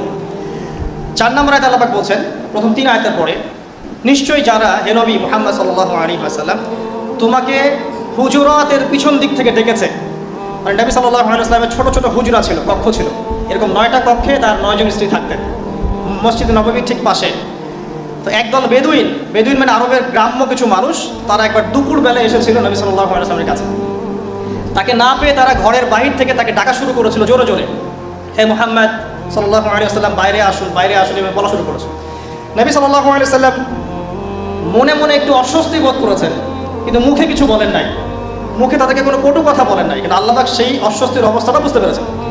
তো আল্লাহ পাক বলছেন নিশ্চয়ই যারা তোমাকে এই হুজুরাতের পিছন থেকে ডাকে আকসারুহুম লা ইয়াকিলুন, তাদের বেশিরভাগের আকল নাই, বেশিরভাগের জ্ঞান নাই, মানে তারা একটু গ্রাম্য মানুষ, তাদের এত ভদ্রতাবোধ নাই। ওয়ালাউ আন্নাহুম সাবারু হাত্তা তাখরুজা ইলাইহিম লাকানা খায়রুল লাহুম, যদি তোমার বের হওয়া পর্যন্ত তারা অপেক্ষা করত, তুমি নিজে বের হয়ে আসবে এই পর্যন্ত তারা অপেক্ষা করত, তাহলে এটা তাদের জন্য বেশি ভালো হতো। আল্লাহ পাক এভাবেই বললেন। তারপরে বলছেন যে লাহুম খায়রুল লাহুম আল্লাহু গফুর রহিম, আল্লাহ পাক পরম করুণাময় অসীম দয়ালু। এখানে এই দুইটা আয়াতের মধ্যে একটা নাসিহা আছে। একদল মানুষ যারা কিছুটা আকলহীন ছিল, তারা নবী সাল্লাল্লাহু আলাইহি ওয়াসাল্লামকে এভাবে ডাকা শুরু করলো। নবীর মনের কষ্ট আল্লাহ বুঝতে পারলেন, আয়াত নাজিল করে দিলেন, কিন্তু নবী সাল্লাল্লাহু আলাইহি ওয়াসাল্লাম নিজের মুখে কিছু বলেন নাই। এখন আল্লাহ পাক বলছেন যদি তারা সবর করত এবং তোমার বের হয়ে আসা পর্যন্ত অপেক্ষা করতো, এটা তাদের জন্য বেশি ভালো। এখানে খেয়াল করে দেখেন যে মানুষগুলো এই কাজটা করেছিল তারা কিছুটা আকলহীন এবং কিছুটা জাহেল প্রকৃতির। আল্লাহ রাব্বুল আলামিন তাদেরকে শাসালেন না, অজ্ঞদেরকে শিক্ষা দেওয়ার একটা পদ্ধতি আল্লাহ পাক শিখাচ্ছেন এখানে। তাদের বেশিরভাগের আকল নাই, আল্লাহ পাক মাফ করে দিয়েছেন, কারণ তারা বুঝতে পারে নাই। ঠিক এরকম একটা আয়াত সূরা ফুরকানের মধ্যেও আছে রহমানের বান্দাদের সম্পর্কে, যে ওয়াইদা খাতাবাহুমুল জাহিলুনা ক্বালু সালামা। রহমানের বান্দা তারাই, তাদের একটা বৈশিষ্ট্য হচ্ছে যখন তারা জাহেলদের সাথে মোলাকাত করে বা জাহেলরা তর্ক করতে আসে, তারা বলে সালামা, তোমাদের সাথে আমরা তর্ক করতে চাই না, সালামুন আলাইকুম, তোমাদের উপর শান্তি বর্ষিত হোক। এখানে আমরা একটা ইসলামিক সোসাইটির নাসিহা পাচ্ছি, শিষ্টাচার পাচ্ছি। একটা কথা আমি বলতে ভুলে গিয়েছিলাম এর আগে, সেটা হলো নবী সাল্লাল্লাহু আলাইহি ওয়াসাল্লামের সামনে গলার ভয়েস উঁচু করা যেমন অপরাধ, ঠিক তেমনি যেই মজলিসগুলোতে নবী সাল্লাল্লাহু আলাইহি ওয়াসাল্লামের হাদিস এবং সুন্নাহ নিয়ে আলোচনা হবে, সেখানেও গলার ভয়েস উঁচু করাটা অপরাধ। একই সাথে নবী সাল্লাল্লাহু আলাইহি ওয়াসাল্লামের কথাগুলো যে আলেম ওলামারা সমাজে প্রচার করেন, তাদের ক্ষেত্রে কথা বলার সময় আদব রক্ষা করাটা আমাদের কর্তব্য। এটা প্রত্যেকটা বিষয় রিলেটেড এখানে। আর এখন যে দুটো আয়াত বললাম, এর আয়াতের আলোকে ইবনে আব্বাস রাদিয়াল্লাহু আনহু তিনি বলছেন যে কোনো সময় এমন হতো যে আমি কোনো সাহাবীর কাছে গিয়েছি হাদিস শেখার জন্যে, তার বাসার সামনে গিয়ে আমি দাঁড়িয়ে থাকতাম। তারপর তারা যখন বাসা থেকে বের হতো আমাকে জিজ্ঞাসা করতো যে তুমি বাসায় নক করলেই তো হতো, বাসায় একটু নক করলেই তো হতো, তাহলে তো আমরা বের হয়ে তোমাকে হাদিস শেখাতে পারতাম, বলতে পারতাম। তখন আব্দুল্লাহ ইবনে আব্বাস রাদিয়াল্লাহু আনহু তিনি বলতেন যে এই আয়াতটা আমাকে বাধা দেয়, যে আয়াতটা নবী মুহাম্মদ সাল্লাল্লাহু আলাইহি ওয়াসাল্লাম সম্পর্কে নাজিল হয়েছে, আর যেহেতু আলেমগণ নবীদের উত্তরাধিকারী ওয়ারিস, এই জন্য কোনো আলেমের কাছে গিয়ে জ্ঞান শেখার জন্য আমি অপেক্ষা করতে পছন্দ করি যতক্ষণ না সে বের হয়ে আসে। আর আমাদের সোসাইটির মধ্যে দেখবেন যে আলেম ওলামার উপর মানুষের আচরণ কেমন হয়। কোনো কোনো ক্ষেত্রে দেখা যায় এমন যে একজন ইমাম একজন খতিবকে মসজিদ কমিটির কাছে জিম্মি হয়ে থাকতে হচ্ছে। কখনো এমন হয় না? কখনো দেখা যায় একটা মাদ্রাসার পরিচালনা কমিটির কাছে একজন মাদ্রাসার প্রিন্সিপালকে জিম্মি হয়ে থাকতে হচ্ছে। আর এখানে আল্লাহ পাক কি শিক্ষা দিচ্ছেন যে নবী সাল্লাল্লাহু আলাইহি ওয়াসাল্লামের বাসার পিছন থেকে তাকে উচ্চস্বরে ডাকাটাকে তিনি অপছন্দ করছেন, এবং সাহাবায়েরা আমল করে দেখাচ্ছেন এভাবে তারা আলেমদের বাসার সামনে গিয়ে দাঁড়িয়ে থাকতেন যতক্ষণ না তারা বের হয়। এই তাজিম না থাকলে দিনের জ্ঞান অর্জন করা যায় না। আসলে ভক্তি, শ্রদ্ধা বা তাজিম এগুলো না থাকলে দিনের জ্ঞান অর্জন করা যায় না। আল্লাহ পাক আমাদেরকে তৌফিক এনায়েত করুন। এরপরে খুব ইম্পর্টেন্ট কিছু আয়াত আসবে, এগুলোর দিকে আমি বেশি ফোকাস করতে বলছি। আল্লাহ পাক বলছেন 6 নম্বর আয়াতে, ইয়া আইয়ুহাল্লাযীনা আমানু, হে মুমিনগণ। এই জায়গা থেকে খুব ভালো করে শোনেন, মূল সূরার ফেসটা এখান থেকে শুরু হচ্ছে। ইয়া আইয়ুহাল্লাযীনা আমানু, হে মুমিনগণ। সবাইকে বলা হচ্ছে হে মুমিনগণ, ইন জাআকুম ফাসিকুম বিনাবাইন ফাতাবায়ানু। তোমাদের কাছে যদি কোনো ফাসিক বা পাপাচারী কোনো সংবাদ নিয়ে আসে, যে কোনো খবর, হে মুমিনগণ তোমাদের কাছে যদি কোনো ফাসিক বা পাপাচারী ব্যক্তি কোনো সংবাদ নিয়ে আসে, যে কোনো খবর নিয়ে আসে, ফাতাবায়ানু, সেটা আগে ভালো করে তদন্ত করে পরীক্ষা করে দেখো। আগে বিশ্বাস করো না এবং আগে কোনো ইনিশিয়েটিভ নিও না, ওই তথ্যের উপর ভিত্তি করে কোনো কাজ করে বসো না। আগে তোমরা খবরটাকে যাচাই বাছাই করে দেখো। কেন? আন তুসিবু কওমান বিজাহালা ফাতুসবিহু আলা মা ফাআলতুম নাদিমিন। হতে পারে ওই খবরটা বিশ্বাস করে নেওয়ার ফলে অজ্ঞতাবশত তোমরা এমন কিছু করে বসবে যার ফলশ্রুতিতে তোমরা পরবর্তীতে নিজেরাই অনুতপ্ত হবে। কথা কি বুঝতে পারছেন ভাই? সবার আগে খবরটা যাচাই বাছাই করার চেষ্টা করবেন। এমন কোনো খবরকে শুনেই বিশ্বাস করবেন না যেটা আল্লাহ রাব্বুল আলামিন বলছেন হয়তো বা এমন কিছু তোমরা করে ফেলতে পারো যেটার কারণে তোমরা পরবর্তীতে নিজেরাই অনুতপ্ত হবে যে আমরা এটা কি করলাম। এক ভাই আর এক ভাই বলা ছুরি যাবে না। আর এখানে যদি কোনো মিডিয়া কর্মী থেকে থাকে তাদের প্রতি এই আয়াতটা একটা নসিহত, এমন কোনো খবর প্রচার করতে যায় না যেটার সাথে বাস্তবতার কোনো সম্পর্ক নেই। যদি করেন আজকে দুনিয়াতে আপনি পার হয়ে গেলেও কাল পরকালে আপনি পারবেন না। You have to face your grave. আপনাকে আপনার কবর ফেস করতে হবে অল অ্যালন, একা একাই, কেউ আপনার সাথে যাবে না। সো প্রফেশন ইজ গুড, প্রফেশনটা ভালো, কোনো সমস্যা নেই, কিন্তু অনেস্ট থাকেন, সত্য প্রচার করেন, সত্যের সাথে থাকেন, সত্য সেবী হন ইনশাআল্লাহ। আল্লাহ পাক বারাকাত দেন।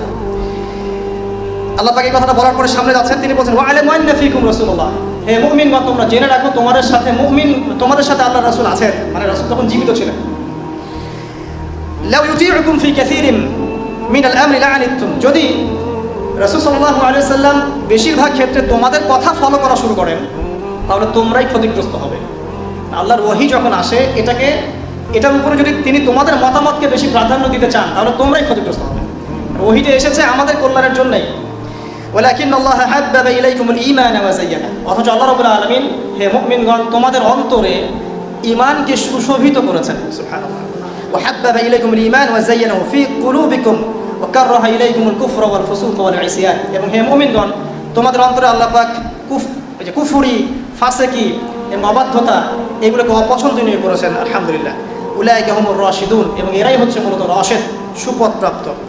ফাদলান মিনাল্লাহি ওয়া নি'মা, এটা আল্লাহর পক্ষ থেকে ফাদল মানে অনুগ্রহ এবং নিয়ামত। আল্লাহু আলিমুন হাকীম, আল্লাহ রাব্বুল আলামিন আলিম মানে সব কিছু জানেন এবং হাকীম মানে প্রজ্ঞাময়। আল্লাহ রাব্বুল আলামিন বলছেন যে ইয়া আইয়ুহাল্লাযীনা আমানু, আবার হে মুমিনগণ, ইজতানিবু কাসীরাম মিনাজ যান, আরও ডেঞ্জারাস নসিহত, যেটাতে আমাদের মধ্যে 100% অলমোস্ট 100% মানুষ এখানে জড়িত।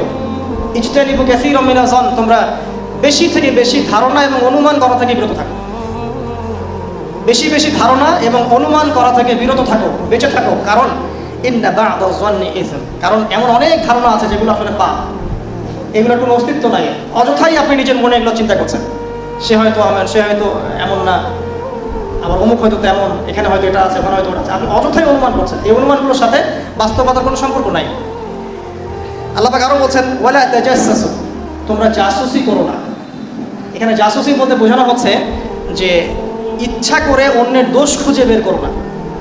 এখানে জাসুসি বলতে বোঝানো হচ্ছে ইচ্ছা করে কোনো ব্যক্তির দোষ খুঁজে খুঁজে বের করার চেষ্টা করো না। এমনি প্রত্যেক মানুষের মধ্যে দোষ থাকে, দেখাই যায় স্পষ্ট, তুমি এক্সট্রা খুঁজে খুঁজে বের করতে যাও না। বলে এখানে বোঝানো হচ্ছে তোমরা যে দোষগুলো দেখা যায় এর বাইরে অতিরিক্ত দোষ খুঁজতে যাও না মানুষের। আপনার মধ্যে হয়তো এমন কিছু দোষ আছে যেটা আমি জানি না, এটা জানার জন্য ওত পেতে থাকার দরকার নেই, এটা তাজাসসু বলা হয়। তোমরা এভাবে জাসুসি করো না। আরও কি করো না, ওয়ালা ইয়াগতাব বা'দুকুম বা'দা, এক ভাই আরেক ভাইয়ের গীবত করো না। গীবত আপনারা জানেন, নবীজিকে বলা হয়েছে কি গীবত? তিনি বলেছেন তোমার ভাই সম্পর্কে এমন কথা বলা যা তার অনুপস্থিতিতে বললে সে যখন শুনবে সে কষ্ট পাবে। সাহাবীরা বললেন যদি তার মধ্যে সেই দোষ থেকে থাকে তাহলে? নবীজি বললেন যদি তার মধ্যে সেই দোষ থাকে তাহলেই তো তুমি তার গীবত করলে, আর যদি তার মধ্যে সেই দোষ না থাকে তাহলে তুমি তো তাকে অপবাদ দিলে। তো অলমোস্ট এভরিবডি আমরা এখন এই রোগে আক্রান্ত। আল্লাহ পাক আমাদেরকে এই রোগ থেকে হেফাজত করুন। এই রোগের একটা সুফল পাবে যার গীবত করা হচ্ছে সেই ব্যক্তি। কীরকম? ধরেন আপনার গীবত করেছে অনেক মানুষ এবং আপনার কাছে ক্ষমাও চায় নাই, যার যোগ্য আপনি ছিলেন না। এখন কিয়ামতের মাঠে উঠে দেখবেন যে অনেক নেকি অটোমেটিকলি আপনার আমলনামে যুক্ত হচ্ছে। কীভাবে? এই মানুষগুলো আপনার গীবত করেছিল, আপনি তার যোগ্য ছিলেন না, আপনার উপর জুলুমটা হয়েছে। আল্লাহ পাক সেদিন আপনাকে নেকি দিবেন, ওদের আমলনামা থেকে নিয়ে আপনাকে দিবেন। এই জন্য পার্সোনালি আমাকে গীবত করলে আমি খুব খুশি হই যে আলহামদুলিল্লাহ কিছু নাকি পাওয়া যাবে ইনশাআল্লাহ, কারণ এই বিষয়টার সাথে আমি জড়িত না। মাশাআল্লাহ। তো আল্লাহ পাক আমাদেরকে গীবতের মহামারী থেকে বেঁচে থাকার তৌফিক দান করুন। আল্লাহ পাক বলছেন যে তোমরা কি একে আইয়ুহিব্বু আহাদুকুম আন ইয়াকুলা লাহমা আখিহি মাইতান ফাকারিহতুমু, তোমরা কি তোমাদের মৃত ভাইয়ের গোশত ভক্ষণ করতে পছন্দ করবে? ফাকারিহতুমু, তোমরা তো এটাকে অপছন্দ করো। অতএব গীবতকে আল্লাহ পাক এখানে মৃত ভাইয়ের গোশত খাওয়ার সাথে তুলনা করেছেন। ওয়াতাকুল্লাহ, তোমরা আল্লাহকে ভয় করো, তোমরা আল্লাহকে ভয় করো। ইন্নাল্লাহা তাওয়াবুর রহিম, আল্লাহ পাক নিঃসন্দেহে তওবা কবুলকারী এবং পরম দয়ালু। এরপরে আল্লাহ পাক আরো বড় পরিসরে বলছেন ইয়া আইয়ুহান নাস। এবার কিন্তু আর মুমিন বলছেন না আল্লাহ পাক, ইয়া আইয়ুহান নাস, হে মুমিন, হে মানব জাতি। ইয়া আইয়ুহান নাস, হে পুরো মানব জাতি। এখানে আর মুমিনদেরকে নিয়ে কথা বলছেন না, পুরো মানব জাতিকে বলছেন। ইন্না খালাকনাকুম মিন যাকারিন ওয়া উনসা, হে মানব জাতি তোমাদেরকে আমি সৃষ্টি করেছি একজন পুরুষ একজন নারী থেকে। ইন্না খালাকনাকুম মিন যাকারিন ওয়া উনসা ওয়া জাআলনাকুম শুউবান ওয়া ক্বাবাইলা লিতাআরাফু, হে মানব জাতি তোমাদেরকে আমি সৃষ্টি করেছি একজন পুরুষ একজন নারী থেকে, আদম এবং হাওয়া থেকে। অতঃপর তোমাদেরকে বিভক্ত করে দিয়েছে বিভিন্ন কবিলা এবং দলে উপদলে, জাতিতে, কবিলায়, গোত্রে বিভক্ত করেছে। কেন? লিতাআরাফু, যাতে তোমরা একে অপরের সাথে পরিচিত হতে পারো। ভাষার পার্থক্য থাকবে, রঙের পার্থক্য থাকবে, সংস্কৃতির পার্থক্য থাকবে, রুচি অভ্যাসের পার্থক্য থাকবে, ভৌগোলিক পার্থক্য থাকবে, বাট পরিচিত হওয়ার জন্য তোমাদেরকে আমি এভাবে বিভক্ত করেছি, গর্ব ফখর করার জন্য। কারণ আল্লাহর কাছে সম্মানের মানদণ্ড এগুলো নয়, ভাষা, বর্ণ, রং, জাতীয়তাবাদ, এগুলো সম্মানের মানদণ্ড নয়। কি মানদণ্ড? ইন্না আকরামাকুম ইনদাল্লাহি আতকাকুম, তোমাদের মধ্যে আল্লাহর কাছে সবচেয়ে বেশি সম্মানিত সেই ব্যক্তি যে ব্যক্তি তোমাদের মধ্যে সবচেয়ে বেশি মুত্তাকি, শেষ, যার তাকওয়া বেশি, সে তোমাদের মধ্যে আল্লাহর কাছে সবচেয়ে বেশি সম্মানিত, হোক সে গরিব বা ধনী বা সাদা বা কালো বা যে কোনো ভৌগোলিকতার, যে কোনো জাতীয়তাবাদের, যে কোনো ভাষার বা যে কোনো রঙের। আল্লাহ রাব্বুল আলামিন সামনে আরও বলছেন ক্বালাতিল আ'রাবু আমান্না, আমরা শেষ করে দিচ্ছি, আর দু তিনটা আয়াত আছে। ক্বালাতিল আ'রাবু আমান্না, হে নবী আরবরা বলে, আরবের যারা বেদুইন ছিল তারা বলে যে আমরা ঈমান এনেছি, আমরা ঈমান এনে ফেলেছি। কুল লাম তুমিনু, হে নবী আপনি বলে দিন তোমরা ঈমান নিয়ে আসোনি, তোমরা প্রকৃত অর্থে ঈমান নিয়ে আসোনি। ওয়ালাকিন কুলু আসলামনা, বরং তোমরা বলো যে আমরা কেবল ইসলাম কবুল করেছি, মানে কেবল কালেমার সাক্ষ্য দিয়ে মুসলিম হয়েছো, এখনো পরিপূর্ণ ঈমান তোমাদের কলবে ঢোকে নাই। ওয়ালাম্মা ইয়াদখুলুল ঈমানু ফি কুলুবিকুম, তোমাদের কলবের মধ্যে এখনো ঈমানের সব লেভেল প্রবেশ করেনি। ওয়াইন তুতিউল্লাহ ওয়া রাসূলাহু, তবে তোমরা যদি আল্লাহর আনুগত্য করো এবং তার রাসূলের আনুগত্য করো, লা ইয়ালিতকুম মিন আমালিকুম শাইআ, তাহলে আল্লাহ পাক তোমাদের আমলের কিছুই বিনষ্ট করবেন না। মানে আল্লাহ এবং তার রাসূলের আনুগত্য করলে পরে তোমরা প্রকৃত অর্থে মুমিন হবে ইনশাআল্লাহ। আল্লাহ পাক তোমাদের আমল বিনষ্ট করবেন না। ইন্নাল্লাহা গফুরুর রহিম, নিশ্চয়ই আল্লাহ রাব্বুল আলামিন পরম করুণাময় এবং অসীম দয়ালু। এবার আল্লাহ বলছেন যে আসলেই মুমিন কারা। 15 নম্বর আয়াতে আল্লাহ বলছেন ইন্নামাল মুমিনুনা আল্লাযীন, নিশ্চয়ই মুমিন তারাই যারা, নিশ্চয়ই মুমিন তারা যারা আমানু বিল্লাহি ওয়া রাসূলিহি, যারা আল্লাহর প্রতি ঈমান নিয়ে এসেছে এবং তার রাসূলের প্রতি ঈমান নিয়ে এসেছে। সুম্মা লাম ইয়ারতাবু, ঈমান আনার পরে আর কখনো সংশয় সন্দেহ করে না। প্রকৃত অর্থে মুমিন কারা? যারা আল্লাহর প্রতি ঈমান এনেছে, রাসূলের প্রতি ঈমান এনেছে এবং ঈমান আনার পরে আর কোনো সংশয় আরোপ করে নাই, একদম নিঃসন্দেহে নিঃসংকোচে তারা আল্লাহ এবং তার রাসূলের আনুগত্য করেছে। আর কি করেছে? ওয়াজাহাদু বিআমওয়ালিহিম ওয়া আনফুসিহিম ফি সাবিলিল্লাহ, এবং আল্লাহর পথে তারা নিজেদের মাল এবং নিজেদের জান দিয়ে জিহাদ করেছে। কি কি এটা?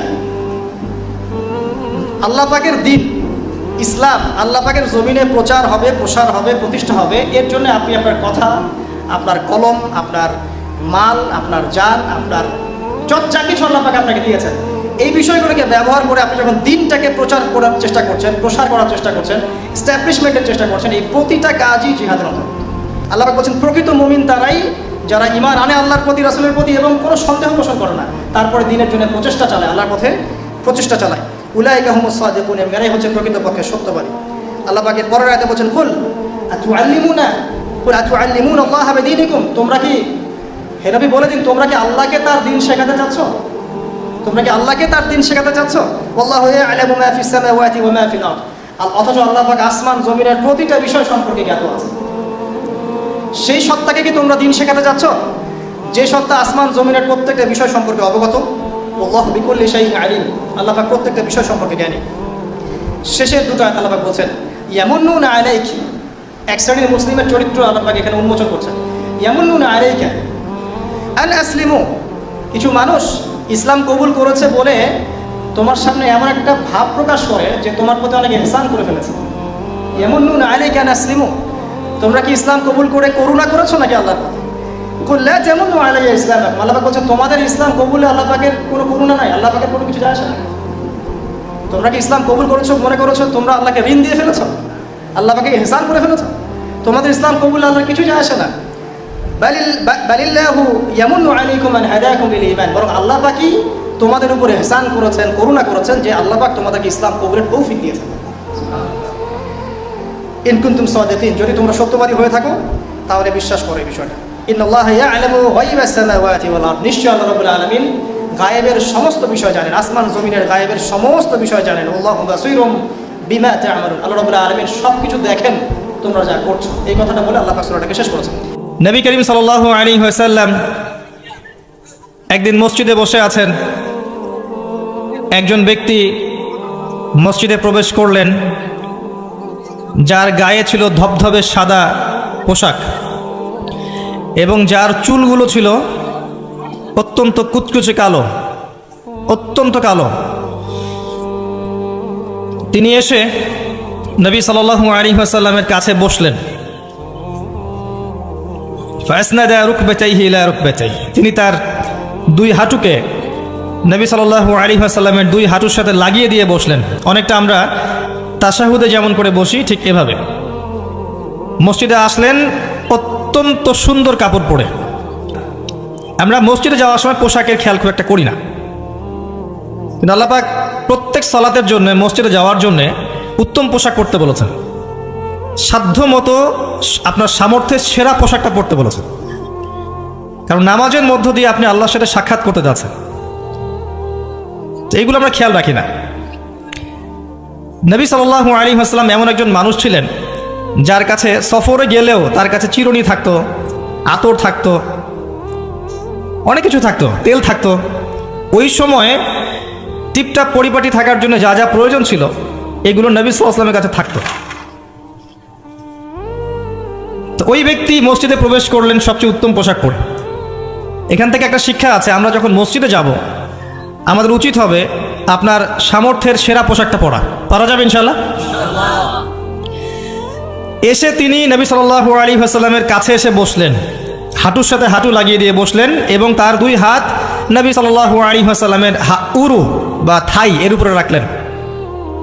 ওয়াদাআ কাফাইহি আলা ফাখিজাইহি, এরপরে তিনি নবী সাল্লাল্লাহু আলাইহি ওয়াসাল্লামকে জিজ্ঞাসা করছেন, ইয়া মুহাম্মদ, বলেন সাল্লাল্লাহু আলাইহি ওয়াসাল্লাম, মনে রাখবেন সবচেয়ে কৃপণ ব্যক্তি সে যার সামনে আল্লাহ রাসূলের নাম উচ্চারিত হয় কিন্তু সে দরুদ পড়ে না। আর তিন ব্যক্তির জন্য আল্লাহ নবী সাল্লাল্লাহু আলাইহি ওয়াসাল্লাম ধ্বংসের দোয়া করেছেন, বদদোয়া করেছেন। এক নম্বর সেই ব্যক্তি যে রমজান মাসকে পেল, রমজান মাসে আমল করে গোনা মাফ করাতে পারল না। আমরা আল্লাহর কাছে দোয়া করি আল্লাহ পাক আমাদেরকে রমজান পর্যন্ত পৌঁছে দিক এবং রমজান মাসকে সর্বোত্তমভাবে কাজে লাগিয়ে গুনাহগুলো মাফ করানোর তৌফিক আল্লাহ পাক দান করুন, আমিন। এবং আমাদের হায়াতে আল্লাহ পাক বেশি বেশি রমজান মাস দান করুন, আমিন। এবং লাইলাতুল কদরের নিয়ামত দান করুন, আমিন। আসলে রমজানের কথা মনে পড়ে গেল যে রমজান কিন্তু বেশি দিন বাকি নেই। আমরা মনে করছি যে অনেক দেরি আছে, আসলে কিন্তু বেশি দেরি নেই। সাহাবায়ে কেরাম রাদিয়াল্লাহু আনহুম 6 মাস আগে থেকেই রমজানের প্রিপারেশন নিতেন। রমজানের প্রিপারেশন নিতেন, এই রমজানে আমি কি করব, কোরআন কতটুকু পড়ব, দিনের জন্য কি করব, জাকাতগুলো কিভাবে হিসেব করব, রমজান কেন্দ্রিক তাদের প্ল্যান থাকতো আগে থেকে। আমরা রমজানকে গুরুত্ব দেওয়ার চেষ্টা করি, আল্লাহ পাক তৌফিক দান করুন, আমিন। 1 নম্বর ব্যক্তি যে রমজান মাসকে পেল, রমজান মাসকে পেয়েও ইবাদত করে তার গুনাহ মাফ করাতে পারলো না। 2 নম্বর ব্যক্তি যার অধীনে পিতামাতা আছে, যারা বৃদ্ধ, পিতামাতা দুজনেই আছে, অথবা পিতা আছে অথবা মাতা, দুজনের একজন, তাদেরকে পেয়ে তাদের খেদমত করে জান্নাত লাভ করতে পারলো না, এই ব্যক্তির জন্য ধ্বংস। নবীজি বলেছেন আমিন। আর 3য় ব্যক্তি যার সামনে রাসূলুল্লাহ সাল্লাল্লাহু আলাইহি ওয়াসাল্লামের নাম উচ্চারিত হয়েছে কিন্তু সে তার নাম শুনে দরুদ শরীফ পড়েনি, তার জন্য ধ্বংস। যখনই আপনার সামনে মুহাম্মদ নামটা উচ্চারিত হবে, কমপক্ষে সাল্লাল্লাহু আলাইহি ওয়াসাল্লাম অবশ্যই পড়বেন। একবার দরুদ শরীফ পড়লে 10টা নেকি হয়, 10টা গুনাহ মাফ হয়ে যায়। আল্লাহ পাক 10 বার আপনার প্রতি রহম করবেন, আপনার মর্যাদা আল্লাহ পাক 10 গুণ বাড়িয়ে দিবেন, বলেন সুবহানাল্লাহ। তো নবী সাল্লাল্লাহু আলাইহি ওয়াসাল্লাম এর কাছে এই ব্যক্তি এসে তার 2 হাত নবী সাল্লাল্লাহু আলাইহি ওয়াসাল্লামের উরুর উপরে রেখে তাকে জিজ্ঞাসা করছেন, ইয়া মুহাম্মদ সাল্লাল্লাহু আলাইহি ওয়াসাল্লাম আখবিরনি আনিল ইসলাম, হে মুহাম্মদ সাল্লাল্লাহু আলাইহি ওয়াসাল্লাম আমাকে ইসলাম সম্পর্কে বলুন। তখন নবী সাল্লাল্লাহু আলাইহি ওয়াসাল্লাম বলছেন, আল ইসলাম